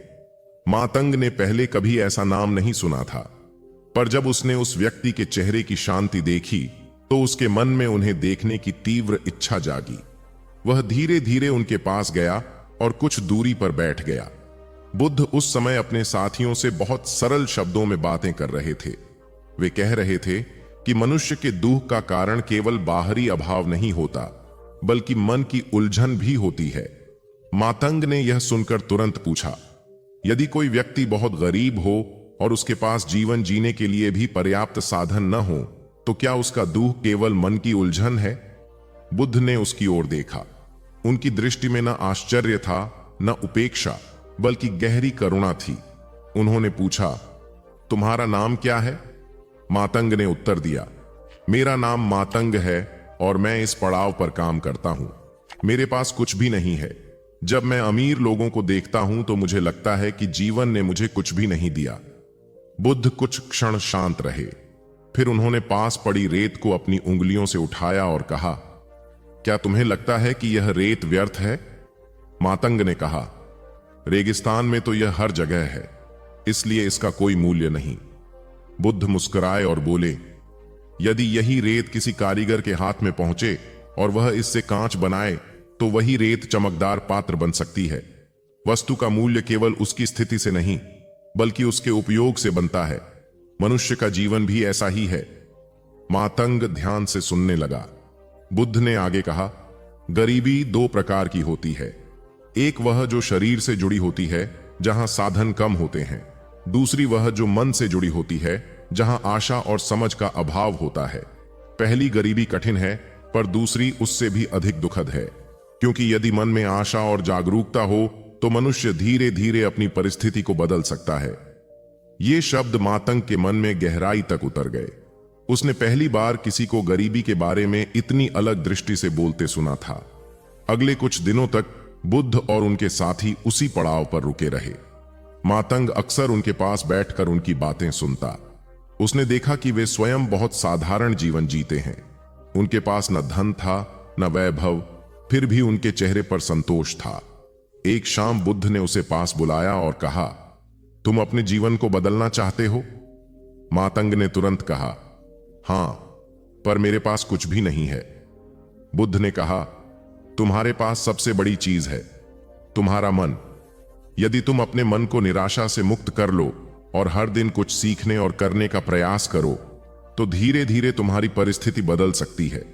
पर यदि तुम केवल अपने अभाव के बारे में सोचते रहोगे, तो वह अभाव और गहरा होता जाएगा। इन शब्दों ने मातंग के भीतर एक नई ऊर्जा जगा दी। उसने अगले ही दिन से अपने काम को अलग दृष्टि से देखना शुरू किया। वह यात्रियों की सहायता अधिक ध्यान से करने लगा। उसने ऊंटों की देखभाल सीख ली, कारवां के रास्तों के बारे में जानकारी जुटाई और धीरे धीरे व्यापारियों के साथ छोटी यात्राओं में जाने लगा। समय बीतता गया। वर्षों बाद वही मातंग एक अनुभवी कारवां मार्गदर्शक बन गया। उसके पास अब पर्याप्त धन भी था, पर उससे अधिक मूल्यवान उसके भीतर की समझ थी। जब भी कोई उससे उसकी सफलता का रहस्य पूछता, तो वह मुस्कुराकर कहता, मेरी गरीबी ही मेरी सबसे बड़ी शिक्षक थी। उसने मुझे यह सिखाया कि मनुष्य का असली धन उसके भीतर की जागरूकता है। और कभी कभी जब वह मरुस्थल के उसी पुराने पड़ाव से गुजरता, तो उसे वह दिन याद आता जब उसने पहली बार बुद्ध से प्रश्न किया था। उसे तब समझ आता कि उस दिन उसे धन नहीं, बल्कि उससे कहीं अधिक मूल्यवान चीज मिली थी, जीवन को देखने की नई दृष्टि। बहुत प्राचीन समय की बात है, जब गंगा के मैदानों में फैले नगरों और ग्रामों में जीवन अपनी सहज लय में बहता था। उस युग में मनुष्य का हृदय प्रकृति के निकट था और उसकी आंखों में आकाश के रहस्य बसते थे। खेतों में हल चलते थे, नदियों के तट पर अर्शी ध्यान करते थे और नगरों की गलियों में व्यापारी दूर देशों से आए सामान बेचते थे। उसी काल में कपिलवस्तु, वैशाली, श्रावस्ती और राजगृह जैसे नगर ज्ञान, साधना और चर्चा के केंद्र बन चुके थे। लोग देवताओं की आराधना करते थे, मंदिरों और वेदियों पर दीप जलाते थे और मानते थे कि इस विराट संसार के पीछे कोई महान शक्ति है जो सबका संचालन करती है। सुबह होते ही गांवों में शंख और घंटियों की ध्वनि सुनाई देने लगती थी। स्त्रियां अपने आंगन को जल से धोकर पवित्र बनाती, वेदी पर फूल चढ़ाती और धूप की सुगंध पूरे घर में फैल जाती। वृद्ध लोग सूर्य की ओर मुख करके मंत्रों का उच्चारण करते और बच्चे अपने माता पिता को यह सब करते हुए कौतूहल से देखते। उन दिनों जीवन कठिन था, पर मन में श्रद्धा का दीप प्रज्वलित रहता था। लोग मानते थे कि ईश्वर की कृपा से ही वर्षा होती है, अन्न उगता है और जीवन सुरक्षित रहता है। इसलिए हर उत्सव, हर पर्व और हर आरंभ में देवताओं का स्मरण किया जाता था। श्रावस्ती के निकट एक छोटा सा ग्राम था जिसका नाम पवनपुर था। यह ग्राम घने वृक्षों से घिरा हुआ था और पास ही एक छोटी नदी बहती थी। नदी का जल स्वच्छ और शांत था और उसके किनारे पर एक प्राचीन पीपल का वृक्ष खड़ा था। उसी वृक्ष के नीचे एक छोटी सी वेदी बनी थी जहां ग्रामवासी प्रतिदिन भगवान की आराधना करने आते थे। उस वेदी पर कोई विशाल मंदिर नहीं था, न सोने चांदी के आभूषण, केवल मिट्टी का एक दीपक, कुछ पुष्प और श्रद्धा से भरे हृदय। ग्राम के लोग मानते थे कि इस स्थान पर प्रार्थना करने से मन को शांति मिलती है और जीवन की कठिनाइयां हल्की हो जाती हैं। हर सुबह जब सूरज की पहली किरण नदी के जल पर पड़ती, तो गांव की स्त्रियां कलश लेकर वहां आतीं। वे नदी से जल भरतीं, वेदी को धोतीं और फूल चढ़ाकर भगवान का स्मरण करतीं। उस समय वातावरण में इतनी शांति होती कि ऐसा लगता मानो स्वयं प्रकृति भी उस आराधना में सहभागी हो रही हो। उसी गांव में नंदक नाम का एक युवक रहता था। वह साधारण किसान का पुत्र था, पर उसके मन में संसार के रहस्यों को जानने की तीव्र जिज्ञासा थी। बचपन से ही उसने अपने माता पिता को भगवान की आराधना करते देखा था। उसकी माता हर दिन दीप जलाकर प्रार्थना करती और कहती, बेटा, मनुष्य का जीवन केवल श्रम से नहीं चलता, उसमें श्रद्धा और करुणा भी होनी चाहिए। नंदक इन शब्दों को सुनता और सोचता कि क्या सचमुच भगवान हर प्रार्थना सुनते हैं। जब वह बड़ा हुआ तो उसने देखा कि गांव के लोग कठिनाइयों के समय वेदी के पास आकर भगवान से प्रार्थना करते हैं। कोई वर्षा के लिए प्रार्थना करता, कोई अपने बीमार बच्चे के लिए और कोई अपने मन की शांति के लिए। उसे यह देखकर आश्चर्य होता कि प्रार्थना के बाद लोगों के चेहरे बदल जाते थे, उनमें एक नई आशा जाग उठती थी। इसी समय उस युग में एक महान सन्यासी की चर्चा दूर दूर तक फैलने लगी थी। लोग कहते थे कि एक राजकुमार ने राजमहल का वैभव छोड़कर सत्य की खोज में तपस्या की है और अब वह लोगों को जीवन का मार्ग बता रहा है। उस सन्यासी का नाम गौतम बुद्ध था। उनके बारे में कहा जाता था कि उन्होंने संसार के दुख का कारण समझ लिया है और मनुष्य को शांति पाने का मार्ग बताया है। यह समाचार धीरे धीरे पवनपुर तक भी पहुंचा। गांव के लोग जब शाम को पीपल के वृक्ष के नीचे एकत्र होते तो उसी विषय पर चर्चा करते। कोई कहता कि वह महान तपस्वी हैं, कोई कहता कि वह स्वयं ज्ञान के प्रकाश से भरे हुए हैं। नंदक के मन में यह सुनकर उत्सुकता जाग उठी। वह सोचने लगा कि यदि कोई मनुष्य सचमुच जीवन के रहस्य को समझ गया है तो उससे मिलना चाहिए। एक दिन जब प्रातःकाल की आराधना समाप्त हुई तब एक वृद्ध साधु उस वेदी के पास आए। उनका चेहरा शांत था और आंखों में करुणा की गहराई थी। उन्होंने वहां जलते दीपक को देखा और मुस्कुराए। ग्रामवासियों ने उनका आदर पूर्वक स्वागत किया और उनसे पूछा कि वे कौन हैं। साधु ने कहा कि वे अनेक स्थानों की यात्रा करते हुए यहां पहुंचे हैं और उन्होंने स्वयं बुद्ध के उपदेश सुने हैं।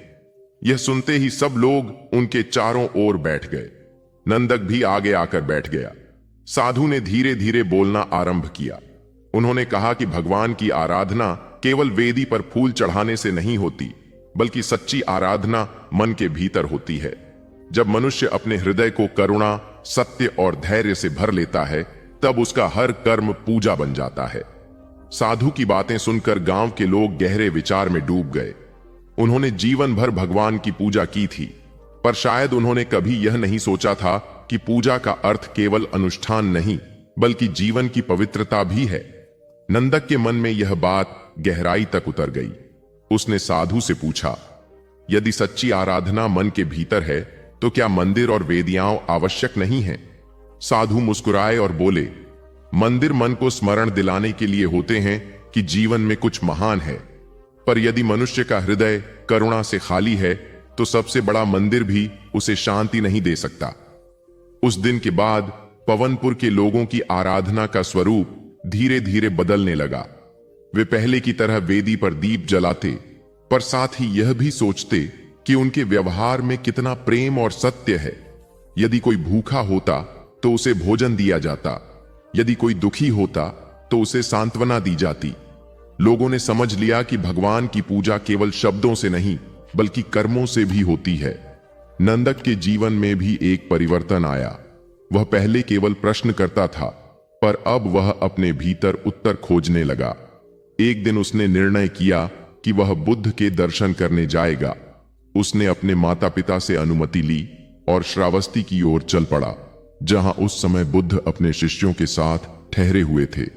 यात्रा लंबी थी, पर उसके मन में उत्साह था। रास्ते में उसने कई यात्रियों को देखा जो उसी उद्देश्य से जा रहे थे। सभी के मन में एक ही इच्छा थी, उस महापुरुष के दर्शन करना जिसने जीवन के दुख को समझ लिया था।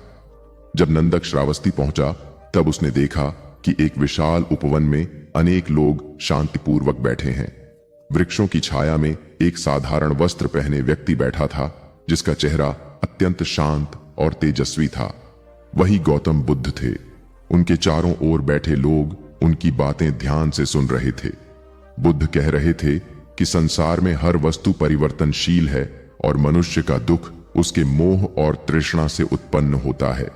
जब मनुष्य अपने मन को समझ लेता है और करुणा को अपना मार्ग बना लेता है, तब उसे सच्ची शांति मिलती है। नंदक ने यह सब सुना तो उसे लगा कि जैसे उसके भीतर कोई दीपक जल उठा है। उसे अपने गांव की वह छोटी सी वेदी याद आई जहां लोग भगवान की आराधना करते थे। अब उसे समझ में आने लगा था कि पूजा का सच्चा अर्थ क्या है। उसने बुद्ध के चरणों में प्रणाम किया और मन ही मन संकल्प किया कि वह अपने जीवन को करुणा और सत्य के मार्ग पर चलाएगा। कुछ समय बाद जब वह अपने गांव लौटा तो उसके चेहरे पर एक नई शांति थी। उसने लोगों को बुद्ध के उपदेश सुनाए और बताया कि भगवान की आराधना केवल बाहरी अनुष्ठान नहीं बल्कि मन की पवित्रता है। गांव के लोग पहले से ही श्रद्धालु थे, इसलिए उन्होंने इन बातों को सहजता से स्वीकार किया। अब वे जब पीपल के वृक्ष के नीचे दीप जलाते तो उनके मन में यह भाव भी रहता कि उनका हर कर्म भगवान को अर्पित है। धीरे धीरे पवनपुर का वह छोटा सा ग्राम एक उदाहरण बन गया। वहां लोग एक दूसरे के प्रति दयालु थे और जीवन को सरलता से जीते थे। उनकी आराधना केवल मंदिर तक सीमित नहीं थी बल्कि उनके व्यवहार में दिखाई देती थी। जब भी कोई यात्री वहां से गुजरता तो उसे उस गांव की शांति और प्रेम देखकर आश्चर्य होता। लोग कहते कि वहां भगवान की पूजा केवल वेदी पर नहीं बल्कि हर हृदय में होती है। समय बीतता गया पर उस पीपल के वृक्ष के नीचे जलने वाला दीपक कभी बुझा नहीं। पीढ़ियां बदलती रहीं पर उस स्थान की परंपरा बनी रही। लोग आज भी वहां आकर प्रार्थना करते, पर अब वे यह भी जानते थे कि सच्ची आराधना मनुष्य के कर्मों में बसती है।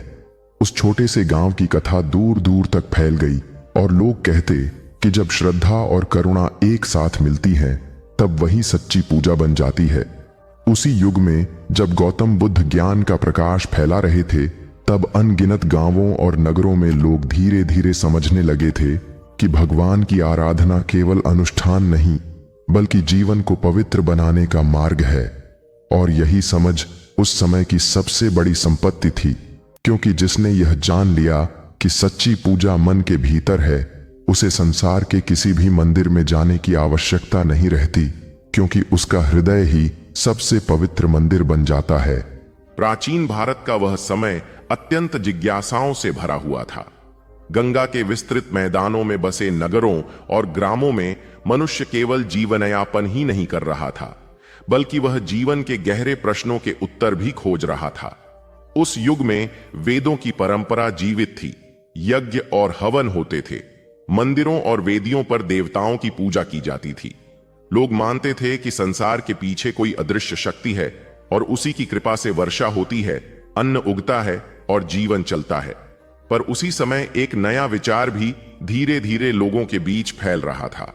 यह विचार था कि मनुष्य स्वयं भी अपने जीवन का मार्ग समझ सकता है और अपने भीतर ऐसी शांति पा सकता है जो किसी बाहरी अनुष्ठान पर निर्भर नहीं होती। इसी समय गौतम बुद्ध का प्रकट होना हुआ और लोगों के मन में एक प्रश्न बार बार उठने लगा। क्या बुद्ध स्वयं किसी भगवान की पूजा करते थे? क्या वे भी किसी देवता के सामने दीप जलाते थे, या उन्होंने पूजा पाठ से अलग कोई मार्ग अपनाया था? श्रावस्ती के निकट बसे एक शांत उपवन में उस समय बुद्ध अपने भिक्षुओं के साथ निवास कर रहे थे। वहां प्रतिदिन दूर दूर से लोग आते और उनसे जीवन के प्रश्न पूछते।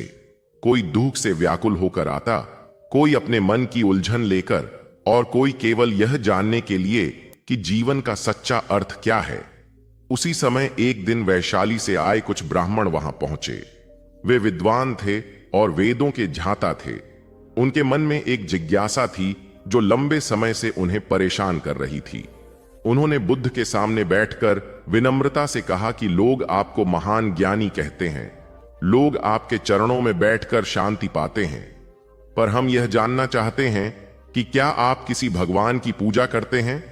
क्या आप भी देवताओं को प्रसन्न करने के लिए यज्ञ या प्रार्थना करते हैं? बुद्ध ने उस प्रश्न को ध्यान से सुना और कुछ देर मौन रहे। उनका स्वभाव ही ऐसा था कि वे तुरंत उत्तर नहीं देते थे, बल्कि पहले प्रश्न के भीतर छिपे भाव को समझते थे। उनके चेहरे पर वही शांत मुस्कान थी जो उन्हें देखने वालों के मन को स्थिर कर देती थी। फिर उन्होंने धीरे धीरे बोलना आरंभ किया। उन्होंने कहा कि इस संसार में अनेक लोग देवताओं की पूजा करते हैं और श्रद्धा के साथ प्रार्थना करते हैं। यदि किसी का मन श्रद्धा से भरा है और वह प्रार्थना करते समय करुणा और सत्य का स्मरण करता है तो वह बुरा नहीं है। परंतु उन्होंने यह भी कहा कि केवल पूजा पाठ से मनुष्य का दुख समाप्त नहीं होता। जब तक मनुष्य अपने मन को नहीं समझता, अपनी इच्छाओं और क्रोध को नहीं पहचानता, तब तक केवल बाहरी अनुष्ठान उसे पूर्ण शांति नहीं दे सकते। उनकी यह बात सुनकर वहां बैठे लोगों में हलचल सी हुई। कुछ लोग सोचने लगे कि क्या बुद्ध पूजा के विरुद्ध हैं, पर बुद्ध ने तुरंत स्पष्ट किया कि वे किसी की श्रद्धा को गलत नहीं कहते। उन्होंने कहा कि यदि कोई व्यक्ति देवताओं की पूजा करता है और उसका मन दया और सदाचार से भरा है, तो वह मार्ग भी उसे अच्छे कर्मों की ओर ले जा सकता है। पर उन्होंने अपने जीवन का अनुभव बताते हुए कहा कि जब वे राजकुमार थे तब उन्होंने भी अनेक अनुष्ठान देखे थे। राजमहल में यज्ञ होते थे, ब्राह्मण मंत्र पढ़ते थे और देवताओं की स्तुति की जाती थी। परंतु जब उन्होंने संसार के दुख को देखा, बुढ़ापा, बीमारी और मृत्यु, तब उनके मन में यह प्रश्न उठा कि क्या केवल पूजा पाठ से इन दुखों का अंत हो सकता है। इसी प्रश्न ने उन्हें महल छोड़ने के लिए प्रेरित किया। जब वे राजकुमार सिद्धार्थ थे और रात के समय अपने रथ पर बैठकर महल से बाहर निकले, तब उनके मन में केवल एक ही संकल्प था, सत्य को जानना। उन्होंने वर्षों तक तपस्या की, अनेक गुरुओं के पास गए, ध्यान किया और अपने मन को समझने का प्रयास किया। उस समय उन्होंने यह भी देखा कि कुछ लोग देवताओं की पूजा में इतने डूब जाते हैं कि वे अपने भीतर झांकना भूल जाते हैं। उन्हें लगा कि यदि मनुष्य अपने मन को नहीं समझेगा तो चाहे वह कितनी भी पूजा कर ले, उसे स्थायी शांति नहीं मिल पाएगी। बुद्ध ने कहा कि जब उन्हें बोधि वृक्ष के नीचे ज्ञान प्राप्त हुआ, तब उन्हें यह स्पष्ट दिखाई दिया कि दुख का कारण मनुष्य की तृष्णा है और उसका अंत भी उसी के भीतर है। उस समय उन्होंने किसी देवता से प्रार्थना नहीं की थी कि उन्हें ज्ञान दे। उन्होंने केवल अपने मन को शांत किया और सत्य को देखने का प्रयास किया।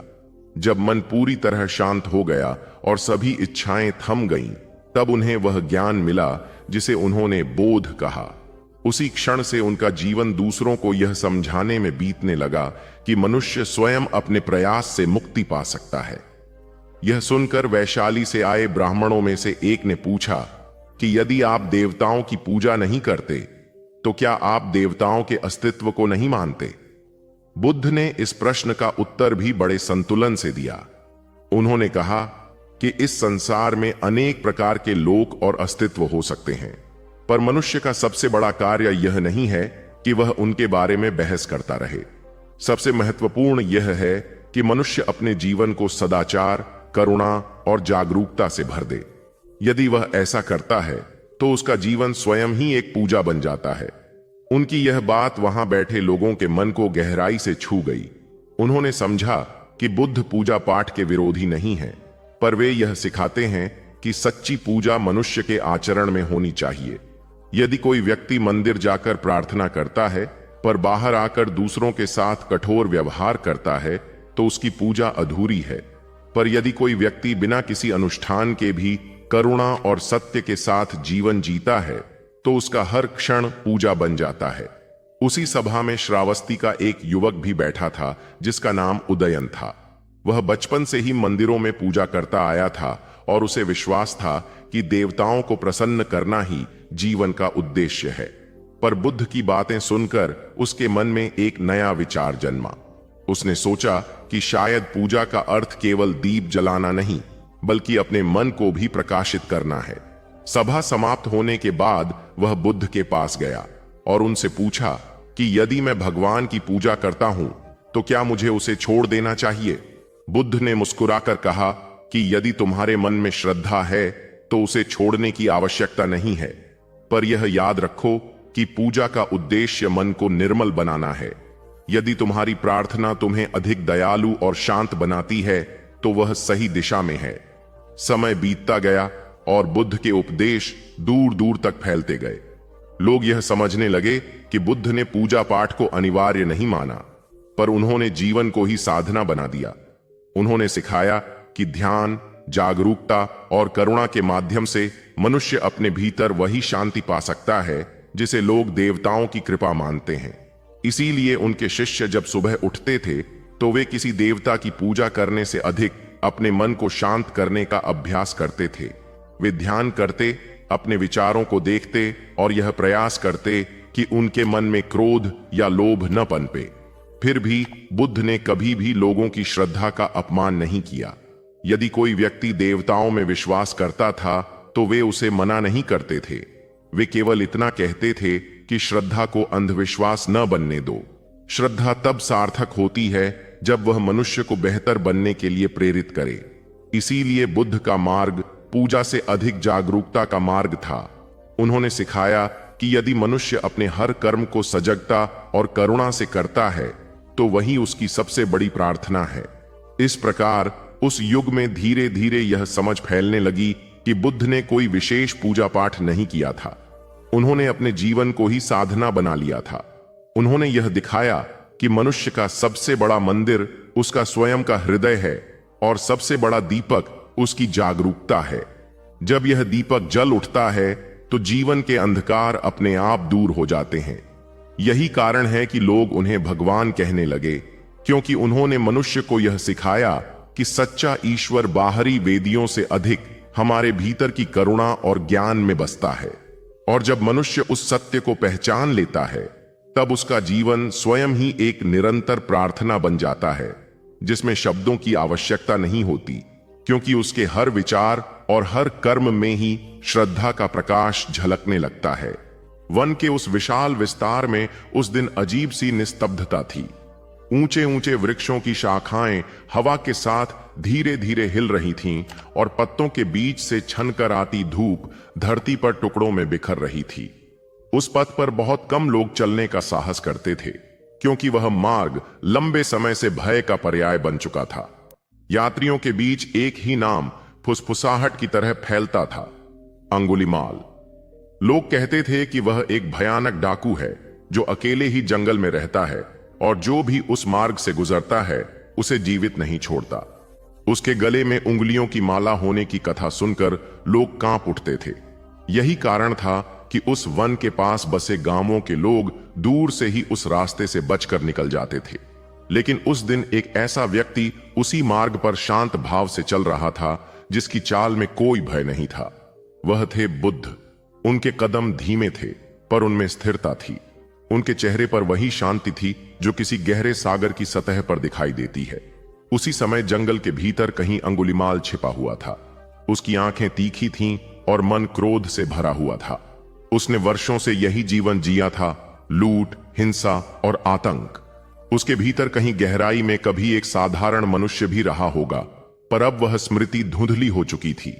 उसने अपने जीवन को इस भयावह मार्ग पर क्यों मोड़ा, यह कहानी भी कम विचित्र नहीं थी।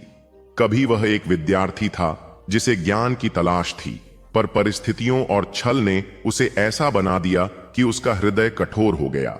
उसने मन में यह संकल्प बना लिया था कि वह किसी पर दया नहीं करेगा।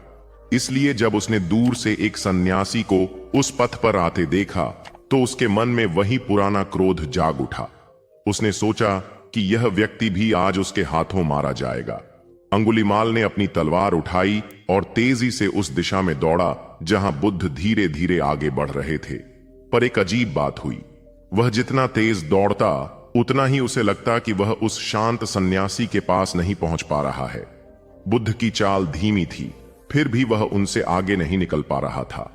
यह देखकर उसके भीतर एक अजीब सी बेचैनी पैदा हुई। उसने और तेज दौड़ने की कोशिश की, पर परिणाम वही रहा। अंततः उसने जोर से चिल्लाकर कहा, रुको सन्यासी, रुक जाओ।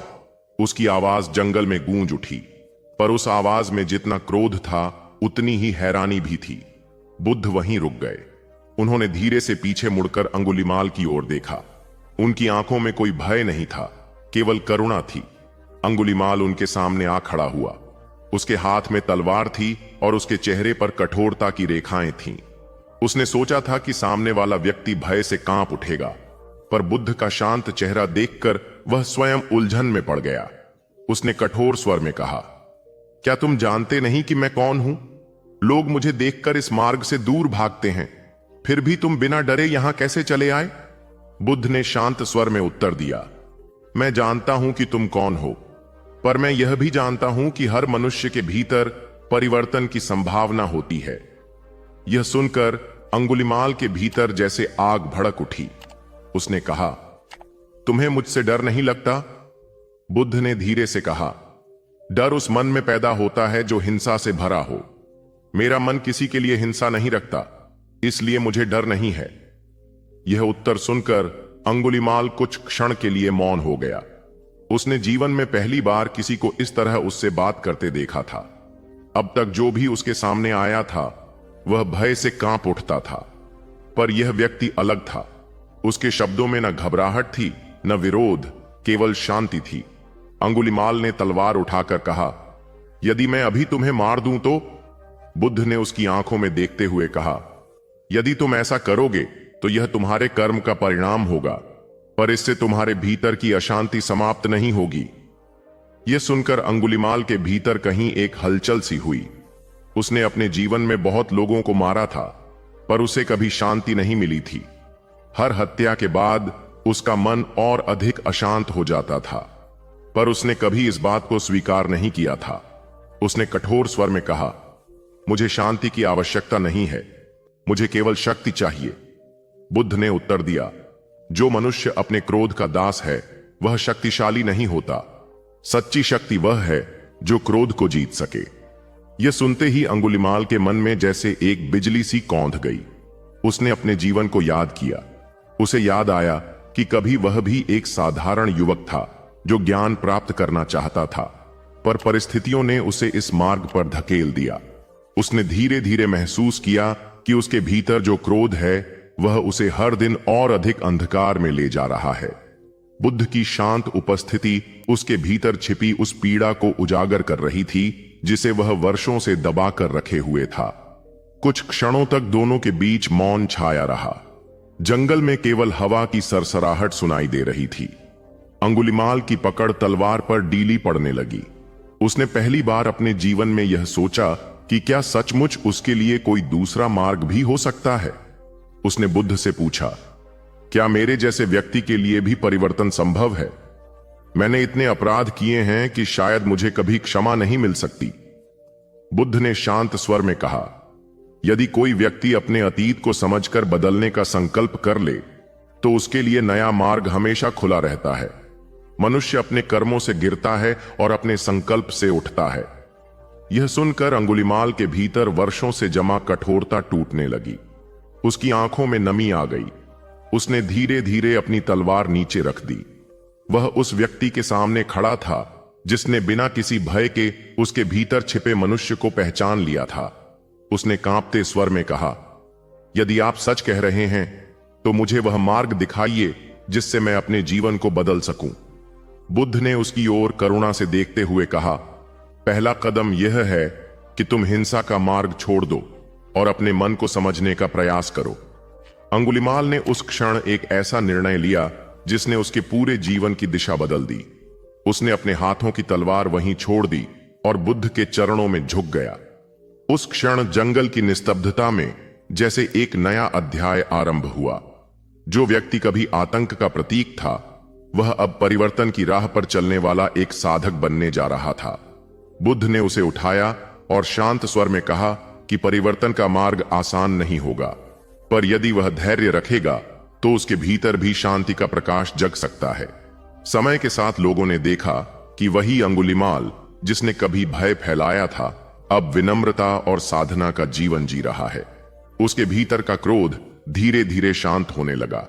उसने अपने अतीत को स्वीकार किया और यह प्रयास किया कि उसके आगे के कर्म लोगों के लिए भय नहीं बल्कि करुणा का उदाहरण बने। जब भी कोई उससे पूछता कि उसके जीवन में यह परिवर्तन कैसे आया तो वह केवल इतना कहता कि एक दिन जंगल के उस पथ पर उसे एक ऐसे व्यक्ति का सामना हुआ था जिसने उसे तलवार से नहीं बल्कि करुणा से जीत लिया। इस प्रकार वह भेंट केवल दो व्यक्तियों की मुलाकात नहीं थी, वह उस सत्य का प्रमाण बन गई कि मनुष्य कितना भी अंधकार में क्यों न गिर जाए, उसके भीतर परिवर्तन की संभावना हमेशा बनी रहती है। और जब कोई व्यक्ति करुणा और धैर्य के साथ उस संभावना को जगाता है तो सबसे कठोर हृदय भी पिघल सकता है। बुद्ध और अंगुलिमाल की वह मुलाकात इसी कारण इतिहास में एक ऐसी कथा बन गई जिसे सुनकर लोग यह समझते हैं कि सच्ची शक्ति हिंसा में नहीं बल्कि करुणा में होती है। सुबह की पहली किरण जब धरती पर उतरती थी और वातावरण में हल्की ठंडक तैरती रहती थी, उसी समय एक शांत साधु अपने कुछ भिक्षुओं के साथ पगडंडी पर आगे बढ़ता दिखाई देता था। उनके कदम बहुत धीमे होते थे, पर उनमें एक स्थिरता होती थी जो देखने वाले के मन को भी शांत कर देती थी। उनके वस्त्र साधारण थे, हाथ में केवल भिक्षा पात्र होता था और चेहरे पर ऐसी करुणा झलकती थी जो किसी भी मनुष्य को सहज ही अपनी ओर आकर्षित कर ले। वही थे बुद्ध, जो अपने जीवन के वर्षों तक नगरों और गांवों के बीच घूमते रहे। उनका उद्देश्य किसी राज्य को जीतना नहीं था, न किसी को अपने विचारों से दबाना था। वे केवल लोगों को जीवन का वह सरल सत्य समझाना चाहते थे जिसे उन्होंने स्वयं अनुभव किया था। जब वे किसी गांव में पहुंचते तो वहां के लोग पहले उन्हें उत्सुकता से देखते। कुछ लोग दूर खड़े होकर सोचते कि यह कौन साधु है जो बिना किसी भय के इतना लंबा मार्ग तय करता हुआ यहां आया है। धीरे धीरे जब लोगों को पता चलता कि यह वही ज्ञानी है जिनकी चर्चा दूर दूर तक फैल चुकी है, तब गांव के लोग उनके पास आने लगते। कोई किसान अपने खेत से लौटते समय उनके सामने बैठ जाता, कोई वृद्ध अपनी लाठी के सहारे पास आकर उनके शब्द सुनने लगता, और बच्चे भी उनके आसपास चुपचाप बैठ जाते। बुद्ध कभी ऊंची आवाज में नहीं बोलते थे, उनके शब्द शांत होते थे, पर उनमें ऐसी गहराई होती थी कि सुनने वाला व्यक्ति अपने भीतर कुछ बदलता हुआ महसूस करने लगता था। जब लोग उनसे पूछते कि जीवन में इतना दुख क्यों है, तो वे बहुत सरल भाषा में उत्तर देते। वे कहते कि मनुष्य का दुख बाहर की वस्तुओं से कम और अपने मन की इच्छाओं से अधिक पैदा होता है। जब मन लगातार किसी चीज को पाने की चाह में लगा रहता है, तब उसे संतोष नहीं मिल पाता।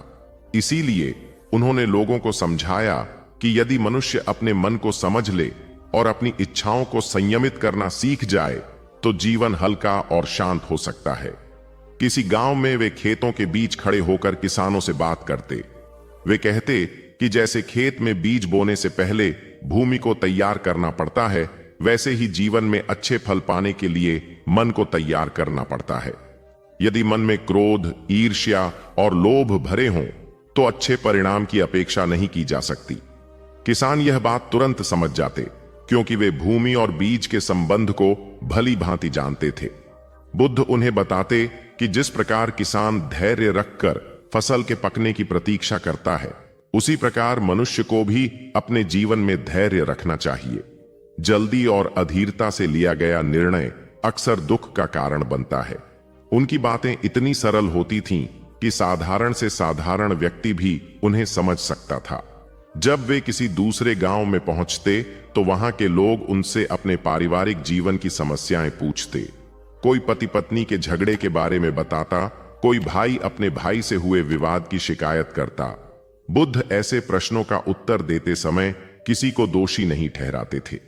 वे केवल इतना कहते कि क्रोध उस आग की तरह है जो पहले उस व्यक्ति को जलाती है जिसके भीतर वह पैदा होती है। यदि मनुष्य क्षमा करना सीख ले तो उसका मन हल्का हो जाता है और संबंध भी सुधरने लगते हैं। लोग उनकी यह बात सुनकर चुप हो जाते, क्योंकि उन्हें अपने जीवन में क्रोध के कारण हुए झगड़े याद आने लगते थे। कभी कभी वे बच्चों से भी बात करते। बच्चे उनके पास बैठकर उनसे प्रश्न पूछते कि जीवन में सबसे बड़ा खजाना क्या है। बुद्ध मुस्कुराकर कहते कि सबसे बड़ा खजाना ज्ञान और सदाचार है। धन और वस्तुएं समय के साथ समाप्त हो जाती हैं, पर यदि मनुष्य के भीतर सही समझ और करुणा हो तो वह हर परिस्थिति में शांत रह सकता है। बच्चे यह सुनकर खुश हो जाते और उनके आसपास बैठकर उनकी कहानियां सुनते। बुद्ध अक्सर उदाहरण देकर बातें समझाते थे। वे कहते कि यदि कोई व्यक्ति अपने मन को संभालना सीख ले तो वह ऐसे रथवान की तरह बन जाता है जो कठिन रास्तों पर भी अपने रथ को सही दिशा में ले जा सकता है। गांवों में घूमते हुए बुद्ध ने यह भी देखा कि कई लोग अंधविश्वास में उलझे हुए हैं। वे छोटी छोटी घटनाओं को किसी अदृश्य भय से जोड़ देते थे। तब बुद्ध उन्हें समझाते कि जीवन में हर घटना के पीछे कोई कारण होता है। यदि मनुष्य अपने कर्मों को सुधार ले तो उसका भविष्य भी बदल सकता है। उन्होंने लोगों को यह सिखाया कि अपने कर्मों के प्रति जागरूक रहना ही सबसे बड़ा उपाय है। यदि कोई व्यक्ति दूसरों के साथ दया और ईमानदारी से व्यवहार करता है तो उसका जीवन अपने आप बेहतर हो जाता है।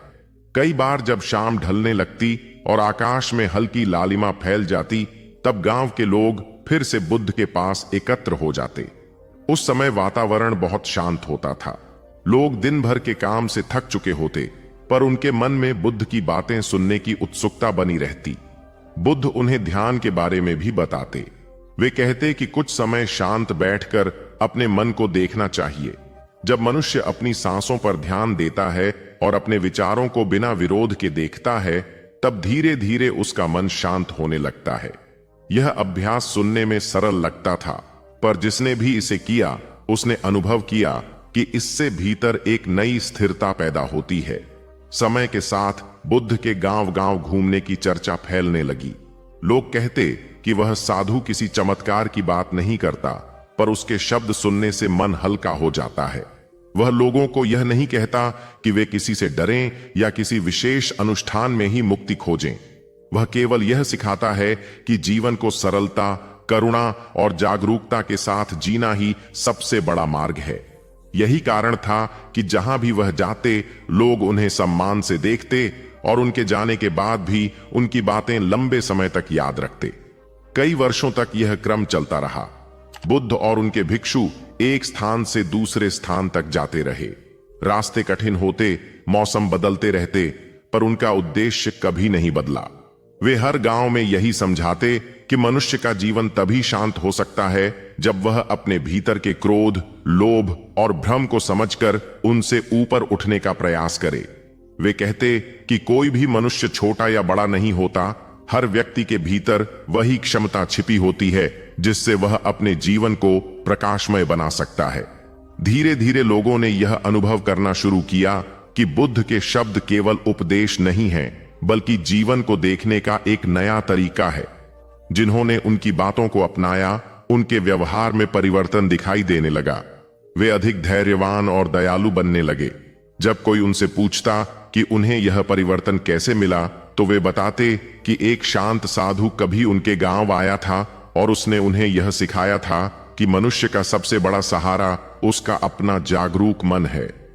समय बीतता गया, पर बुद्ध के गांव-गांव जाकर लोगों को समझाने की वह परंपरा एक गहरी स्मृति बनकर रह गई। उन रास्तों पर अब भी लोग चलते थे जहां कभी बुद्ध के कदम पड़े थे। कई लोगों को याद था कि एक दिन उसी पगडंडी पर एक साधु आया था जिसने उन्हें यह बताया था कि जीवन की सबसे बड़ी शक्ति बाहर नहीं बल्कि मन के भीतर छिपी होती है, और जिसने भी उस सत्य को समझ लिया उसके लिए हर दिन एक नई शुरुआत बन गया। एक शांत संध्या का समय था। आकाश में सूर्य धीरे धीरे ढल रहा था और धरती पर सुनहरी आभा फैल रही थी। उसी समय एक वृक्ष के नीचे बैठे बुद्ध अपने शिष्यों को जीवन के मार्ग के बारे में समझा रहे थे। उनके आसपास बैठे लोग अलग अलग स्थानों से आए हुए थे।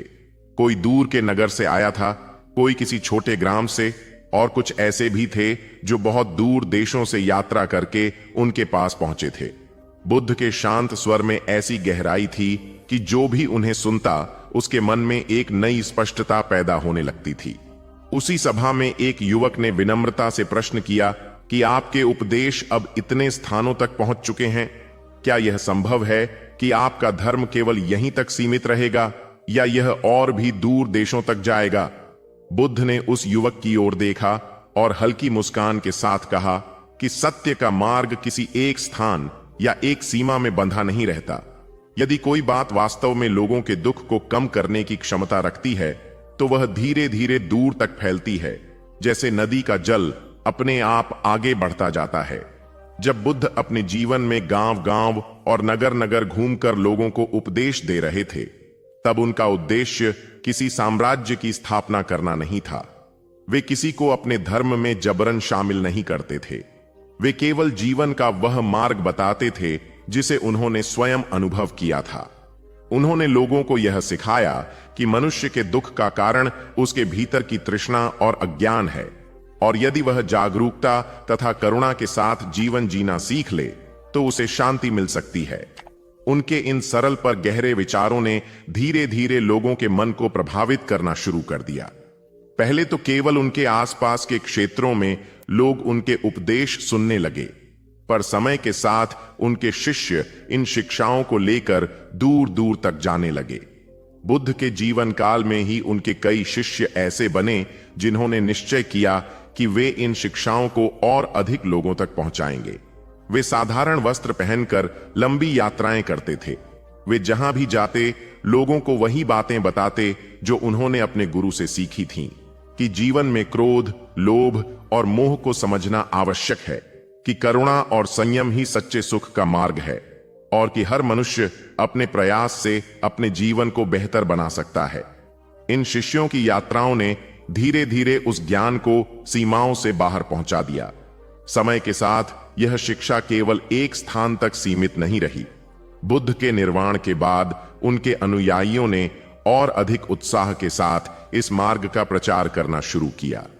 कई विद्वान भिक्षु दूर दूर की यात्राओं पर निकले। कुछ समुद्र पार करके नए देशों तक पहुंचे, तो कुछ पहाड़ों और जंगलों को पार करके उन क्षेत्रों में गए जहां पहले कभी इस प्रकार की शिक्षा नहीं पहुंची थी। उनके साथ कोई सेना नहीं होती थी, केवल एक भिक्षा पात्र, कुछ वस्त्र और उनके मन में बसे बुद्ध के शब्द होते थे। धीरे धीरे यह मार्ग कई देशों तक पहुंच गया। दक्षिण की ओर यात्रा करने वाले भिक्षु समुद्र पार करके श्रीलंका पहुंचे। वहां के लोगों ने इन शिक्षाओं को बड़े आदर के साथ स्वीकार किया। वहां मठों और अध्ययन केंद्रों की स्थापना हुई, जहां लोग ध्यान और सदाचार के मार्ग को सीखने लगे। समय बीतने के साथ वही परंपरा वहां की संस्कृति का एक महत्वपूर्ण हिस्सा बन गई। पूर्व की दिशा में जाने वाले भिक्षु चीन तक पहुंचे। वहां के विद्वानों ने इन शिक्षाओं का अध्ययन किया और उन्हें अपनी भाषा में समझने का प्रयास किया। अनेक ग्रंथों का अनुवाद किया गया ताकि अधिक लोग उन्हें पढ़ सकें। चीन में इन विचारों ने दर्शन और कला दोनों को प्रभावित किया। वहां के साधकों ने ध्यान की परंपरा को और विकसित किया और धीरे धीरे यह मार्ग समाज के कई वर्गों तक पहुंच गया। चीन से ही यह परंपरा आगे जापान तक पहुंची। वहां के लोगों ने भी इसे अपने ढंग से अपनाया। वहां ध्यान की साधना और अनुशासन पर विशेष ध्यान दिया गया। जापान में कई मठ और मंदिर बने जहां लोग शांति की खोज में आते थे। यह सब उस बीज का परिणाम था जो कभी बुद्ध ने अपने जीवन में बोया था। इसी प्रकार उत्तर की ओर जाने वाले भिक्षु तिब्बत तक पहुंचे। वहां की कठिन पहाड़ियों और ठंडे वातावरण में भी इस मार्ग ने जगह बनाई। तिब्बत में यह शिक्षा स्थानीय परंपराओं के साथ मिलकर एक नई शैली में विकसित हुई। वहां के मठों में ध्यान, अध्ययन और साधना की परंपरा मजबूत हुई और धीरे धीरे यह वहां के जीवन का एक महत्वपूर्ण भाग बन गई। पश्चिम और दक्षिण पूर्व की दिशा में भी यह मार्ग फैलता गया। थाईलैंड, म्यांमार, कंबोडिया और लाओस जैसे देशों में भी बुद्ध के उपदेश पहुंचे। वहां के लोगों ने इन शिक्षाओं को अपने दैनिक जीवन का हिस्सा बना लिया। सुबह सुबह लोग भिक्षुओं को भोजन देते, ध्यान करते और जीवन में सदाचार का पालन करने का प्रयास करते। इन देशों में आज भी यह परंपरा गहराई से दिखाई देती है। इस प्रकार यदि देखा जाए तो बुद्ध के उपदेश केवल एक या दो देशों तक सीमित नहीं रहे। समय के साथ वे कई देशों तक फैल गए। कुछ विद्वान कहते हैं कि आज के समय में एशिया के कई बड़े क्षेत्रों में यह मार्ग किसी न किसी रूप में मौजूद है। यह सब उस सरल शिक्षा के कारण संभव हुआ जिसे बुद्ध ने लोगों को दिया था, कि मनुष्य अपने मन को समझकर अपने जीवन को बदल सकता है। पर यदि गहराई से सोचा जाए तो बुद्ध का उद्देश्य कभी यह नहीं था कि उनका धर्म कितने देशों तक पहुंचेगा। उनके लिए सबसे महत्वपूर्ण यह था कि एक एक मनुष्य अपने जीवन में शांति पाए। उन्होंने हमेशा यही कहा कि यदि कोई व्यक्ति अपने भीतर करुणा और जागरूकता को विकसित कर ले तो वही सबसे बड़ी उपलब्धि है। देशों की संख्या से अधिक महत्वपूर्ण मनुष्य के भीतर होने वाला परिवर्तन है। समय बीतता गया और सदियां गुजरती रहीं, पर बुद्ध की शिक्षा का प्रभाव कम नहीं हुआ। अलग अलग देशों में लोग अलग अलग भाषाएं बोलते थे, उनकी परंपराएं भी भिन्न थीं। पर जब उन्होंने बुद्ध के शब्दों को सुना तो उन्हें उसमें एक ऐसा सत्य मिला जो हर स्थान पर लागू होता था। यही कारण था कि यह मार्ग सीमाओं को पार करता हुआ आगे बढ़ता गया। आज भी जब कोई व्यक्ति बुद्ध के उपदेशों को पढ़ता या सुनता है तो उसे यह अनुभव होता है कि यह शिक्षा केवल किसी एक देश के लिए नहीं है। यह मनुष्य के मन की बात करती है और मनुष्य का मन हर स्थान पर लगभग एक जैसा ही होता है। उसमें भी इच्छाएं होती हैं, भय होते हैं और शांति की तलाश होती है। इसलिए जब बुद्ध ने अपने जीवन में जो सत्य जाना था उसे लोगों के सामने रखा तो वह सत्य धीरे धीरे अनेक देशों तक पहुंच गया। इस प्रकार यदि पूछा जाए कि बुद्ध के धर्म का प्रचार कितने देशों में हुआ तो इसका उत्तर केवल संख्या में नहीं दिया जा सकता। यह शिक्षा वहां वहां पहुंची जहां जहां लोगों ने उसे समझने और अपनाने की इच्छा दिखाई। कभी भिक्षुओं की यात्राओं के माध्यम से, कभी विद्वानों के अनुवादों के माध्यम से और कभी साधारण लोगों के अनुभवों के माध्यम से यह मार्ग फैलता गया। अंततः यही कहा जा सकता है कि बुद्ध के उपदेश किसी एक भूमि तक सीमित नहीं रहे। वे समय के साथ अनेक देशों में पहुंचे और आज भी लोगों के जीवन को प्रभावित कर रहे हैं। पर इस पूरी यात्रा का सबसे महत्वपूर्ण पहलू यह है कि बुद्ध ने कभी विस्तार या प्रसिद्धि की इच्छा नहीं रखी। उन्होंने केवल यह सिखाया कि यदि मनुष्य अपने भीतर की अज्ञानता को समझ ले और करुणा के साथ जीवन जीना शुरू कर दे तो वही सबसे बड़ा धर्म है। और शायद यही कारण है कि उनका मार्ग सीमाओं से परे जाकर इतने लंबे समय तक जीवित रह पाया। रात असामान्य रूप से शांत थी। आकाश में चंद्रमा धीरे धीरे ऊपर उठ रहा था और उसके हल्के उजाले में महल की ऊंची दीवारें किसी मौन प्रहरी की तरह खड़ी दिखाई दे रही थीं। सब कुछ सामान्य प्रतीत हो रहा था, पर उस रात एक ऐसा निर्णय जन्म ले रहा था जो आने वाले समय में असंख्य लोगों के जीवन को बदलने वाला था। राजकुमार सिद्धार्थ, जिनका जीवन अब तक सुख और वैभव से भरा रहा था, अपने कक्ष में बैठे हुए गहरे विचार में डूबे थे। उनके सामने महल का वही परिचित संसार था, मुलायम वस्त्र, सुगंधित दीप, मधुर संगीत और सेवकों की व्यवस्था। पर उनके मन में इन सब के प्रति अब कोई आकर्षण नहीं रह गया था। उनके भीतर एक ऐसा प्रश्न उठ चुका था जिसे महल की कोई भी सुविधा शांत नहीं कर पा रही थी। वह प्रश्न था जीवन के दुहक का, उस पीड़ा का जो उन्होंने कुछ समय पहले पहली बार संसार को देखकर महसूस की थी। जब सिद्धार्थ ने पहली बार वृद्ध व्यक्ति को देखा था तब उनके मन में एक हलचल पैदा हुई थी। उन्होंने सोचा था कि क्या हर मनुष्य को एक दिन इस अवस्था से गुजरना पड़ता है। फिर उन्होंने एक बीमार व्यक्ति को देखा था जिसकी पीड़ा ने उनके हृदय को हिला दिया था। उसके बाद उन्होंने एक मृत शरीर देखा और तब उन्हें यह अनुभव हुआ कि जीवन कितना अस्थायी है। इन तीन घटनाओं ने उनके भीतर ऐसी जिज्ञासा जगा दी थी कि महल का सुख भी अब उन्हें संतोष नहीं दे पा रहा था। उन्हें बार बार यही लगता था कि यदि संसार में इतना दुख है तो क्या इसका कोई समाधान नहीं है? क्या कोई ऐसा मार्ग नहीं है जिससे मनुष्य इस पीड़ा से मुक्त हो सके? उस रात जब सब सो चुके थे, सिद्धार्थ अपने कक्ष से बाहर आए। महल की गलियां शांत थीं और पहरेदार दूर खड़े थे। चंद्रमा की रोशनी में सब कुछ किसी स्वप्न जैसा प्रतीत हो रहा था। वे धीरे धीरे चलते हुए उस स्थान पर पहुंचे जहां उनकी पत्नी और उनका छोटा पुत्र विश्राम कर रहे थे। उन्होंने कुछ क्षण वहीं खड़े होकर उन्हें देखा। उनके मन में गहरा स्नेह था, पर साथ ही एक दृढ़ संकल्प भी था। वे जानते थे कि यदि वे इस स्नेह के बंधन में रुक गए तो शायद कभी उस सत्य की खोज नहीं कर पाएंगे जो उनके मन को पुकार रहा था। इसलिए उन्होंने चुपचाप अपने प्रियजनों को देखा, उनके लिए मन ही मन मंगल कामना की और बिना किसी को जगाए वहां से लौट आए। महल के बाहर उनका विश्वस्त सारथी छन्ना घोड़े के साथ प्रतीक्षा कर रहा था। जब सिद्धार्थ वहां पहुंचे तो चन्ना ने आश्चर्य से पूछा कि इतनी रात को कहां जाना है। सिद्धार्थ ने शांत स्वर में कहा कि उन्हें एक लंबी यात्रा पर निकलना है। छन्ना ने उनके चेहरे पर देखा कि यह कोई साधारण यात्रा नहीं है। उसमें एक ऐसा निर्णय झलक रहा था जिसे बदलना संभव नहीं था। वे दोनों घोड़े पर सवार होकर महल से बाहर निकल पड़े।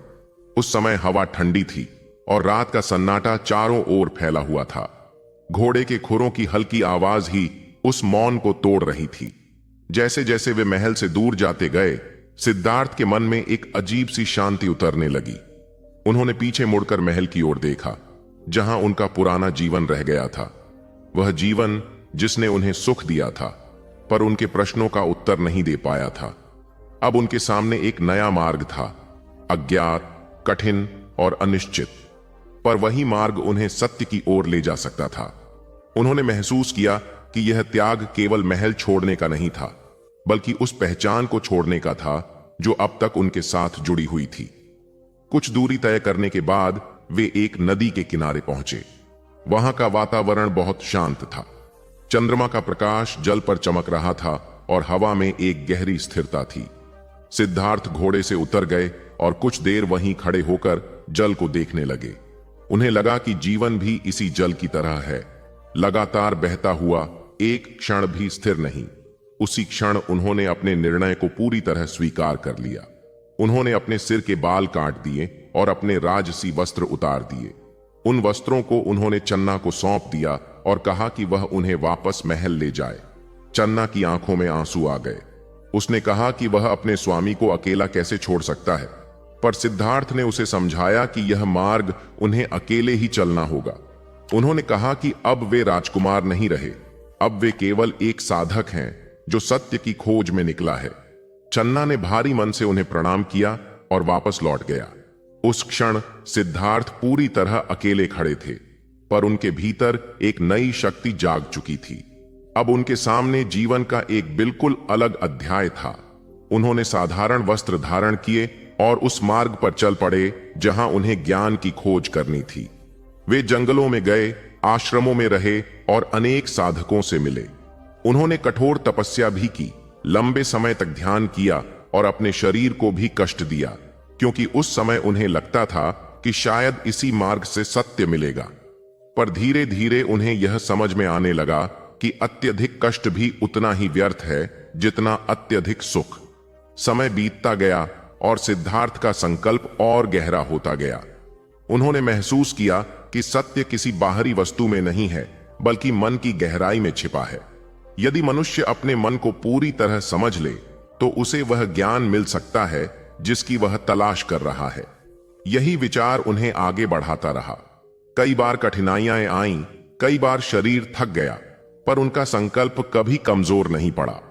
उनकी यह यात्रा अंततः उस स्थान तक पहुंची जहां उन्होंने एक वृक्ष के नीचे बैठकर यह निश्चय किया कि जब तक उन्हें सत्य का अनुभव नहीं होगा तब तक वे वहां से उठेंगे नहीं। वही क्षण था जिसने आगे चलकर उन्हें बुद्ध बना दिया। वह व्यक्ति जिसने जागृति प्राप्त की और जिसने संसार को यह समझाया कि दुख का कारण और उसका समाधान दोनों मनुष्य के भीतर ही छिपे हैं। जब उन्होंने महल छोड़ा था तब वह केवल एक राजकुमार का निर्णय था, पर समय के साथ वह निर्णय एक ऐसी कथा बन गया जिसने असंख्य लोगों को प्रेरित किया। लोगों ने समझा कि कभी कभी जीवन में सबसे बड़ा परिवर्तन तभी आता है जब मनुष्य अपने सबसे प्रिय बंधनों को भी पीछे छोड़ने का साहस करता है। सिद्धार्थ का संसार त्यागना केवल एक व्यक्ति का कदम नहीं था, बल्कि वह उस खोज की शुरुआत थी जिसने आगे चलकर अनगिनत लोगों के जीवन में प्रकाश फैलाया। उस रात जब वह महल से निकले थे तब शायद किसी ने नहीं सोचा होगा कि यह घटना इतिहास की सबसे महत्वपूर्ण यात्राओं में से एक बन जाएगी। पर उसी मौन रात में एक ऐसी कहानी शुरू हुई थी जो आज भी लोगों को यह याद दिलाती है कि सत्य की खोज के लिए कभी कभी मनुष्य को अपने पूरे जीवन की दिशा बदलनी पड़ती है, और जब वह ऐसा करता है तब उसका मार्ग केवल उसका नहीं रहता, बल्कि वह अनगिनत अन्य लोगों के लिए भी प्रकाश का स्रोत बन जाता है। जब हम बौद्ध धर्म के बारे में बात करते हैं तो सबसे पहले यह समझना आवश्यक होता है कि यह केवल एक साधारण धर्म नहीं है, बल्कि जीवन को समझने की एक गहरी पद्धति है। लगभग 2500 वर्ष पहले जब गौतम बुद्ध ने ज्ञान प्राप्त किया तब उन्होंने किसी नए ईश्वर की स्थापना नहीं की और न ही उन्होंने लोगों को किसी विशेष देवता की पूजा करने का आदेश दिया।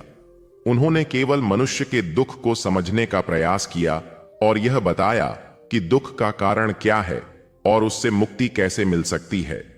धीरे धीरे उनके उपदेश लोगों के बीच फैलने लगे और समय के साथ यह शिक्षा एक परंपरा के रूप में विकसित हो गई, जिसे आज हम बौद्ध धर्म कहते हैं। बुद्ध ने अपने जीवन काल में ही अनेक क्षेत्रों में भ्रमण किया और लोगों को यह समझाया कि मनुष्य का जीवन तभी शांत हो सकता है जब वह अपने मन को समझे और अपने व्यवहार को संयमित करे। उनके शिष्यों ने भी उन्हीं की तरह यात्रा की और इन शिक्षाओं को आगे बढ़ाया। यही कारण है कि जो विचार एक साधारण साधक के अनुभव से शुरू हुए थे, वे समय के साथ अनेक देशों और संस्कृतियों तक पहुंच गए। यदि आज की दुनिया को देखा जाए तो बौद्ध धर्म केवल 1 या 2 देशों तक सीमित नहीं है। एशिया के कई देशों में यह बहुत गहराई से स्थापित है और वहां के समाज, संस्कृति और जीवन शैली का हिस्सा बन चुका है। चीन में करोड़ों लोग बौद्ध परंपरा से जुड़े हुए हैं। वहां बौद्ध दर्शन ने कला, साहित्य और दर्शन पर गहरा प्रभाव डाला है। जापान में भी बौद्ध धर्म का एक लंबा इतिहास है और वहां के मंदिर, ध्यान परंपराएं और अनुशासन इस धर्म की विशेष पहचान बन चुके हैं। थाईलैंड, म्यांमार, कंबोडिया और लाओस जैसे देशों में बौद्ध धर्म केवल धार्मिक परंपरा नहीं बल्कि सामाजिक व्यवस्था का भी महत्वपूर्ण भाग है। इन देशों में भिक्षुओं का जीवन और ध्यान की साधना समाज के लिए प्रेरणा का स्रोत मानी जाती है। श्रीलंका में भी बौद्ध धर्म बहुत प्राचीन समय से स्थापित है और वहां के लोग इसे अपनी सांस्कृतिक पहचान का महत्वपूर्ण अंग मानते हैं।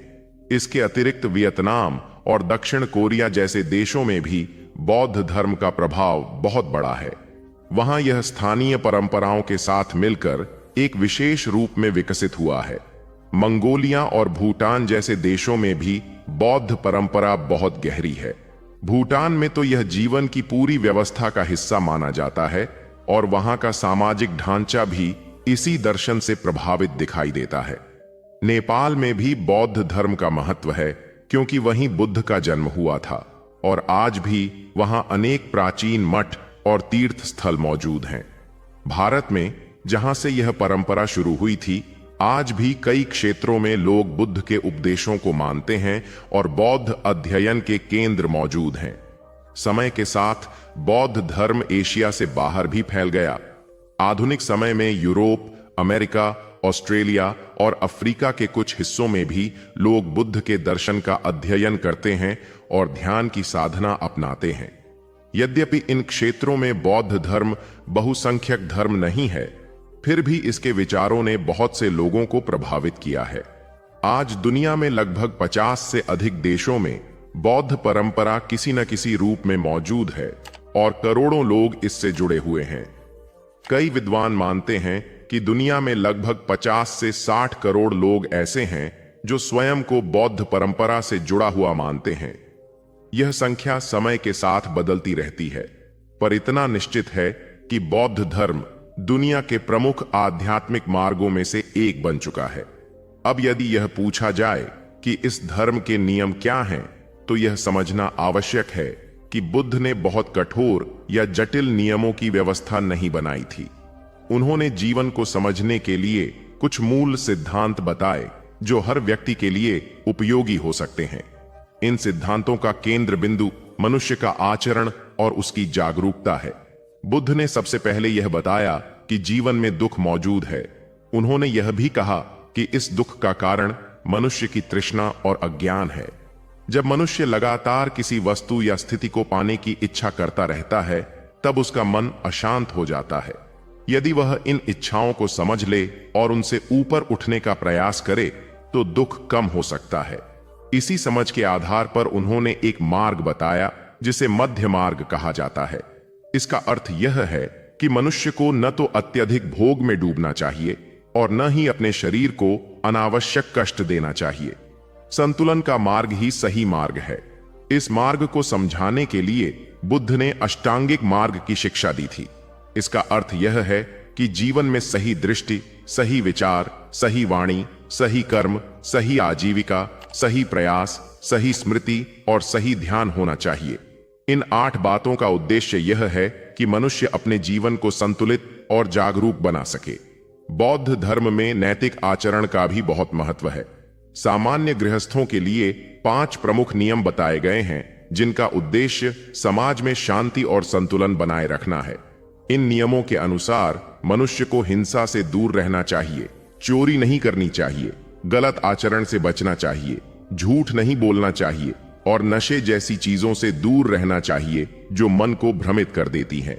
इन नियमों को पालन करने का उद्देश्य किसी भय से बंधन बनाना नहीं है, बल्कि यह समझाना है कि यदि मनुष्य अपने व्यवहार को संयमित रखेगा तो उसका जीवन अधिक शांत और संतुलित होगा। भिक्षुओं के लिए नियम थोड़े अधिक विस्तृत होते हैं, क्योंकि उनका जीवन पूरी तरह साधना के लिए समर्पित होता है। वे सरल जीवन जीते हैं, अधिक वस्तुएं अपने पास नहीं रखते और ध्यान तथा अध्ययन में समय बिताते हैं। उनका उद्देश्य समाज को यह दिखाना होता है कि सादगी और जागरूकता के साथ भी जीवन जिया जा सकता है। यही कारण है कि बौद्ध परंपरा में मठ और ध्यान केंद्र बहुत महत्वपूर्ण माने जाते हैं, क्योंकि वहीं लोग साधना का अभ्यास करते हैं और बुद्ध के उपदेशों का अध्ययन करते हैं। बौद्ध धर्म का एक और महत्वपूर्ण पहलू करुणा है।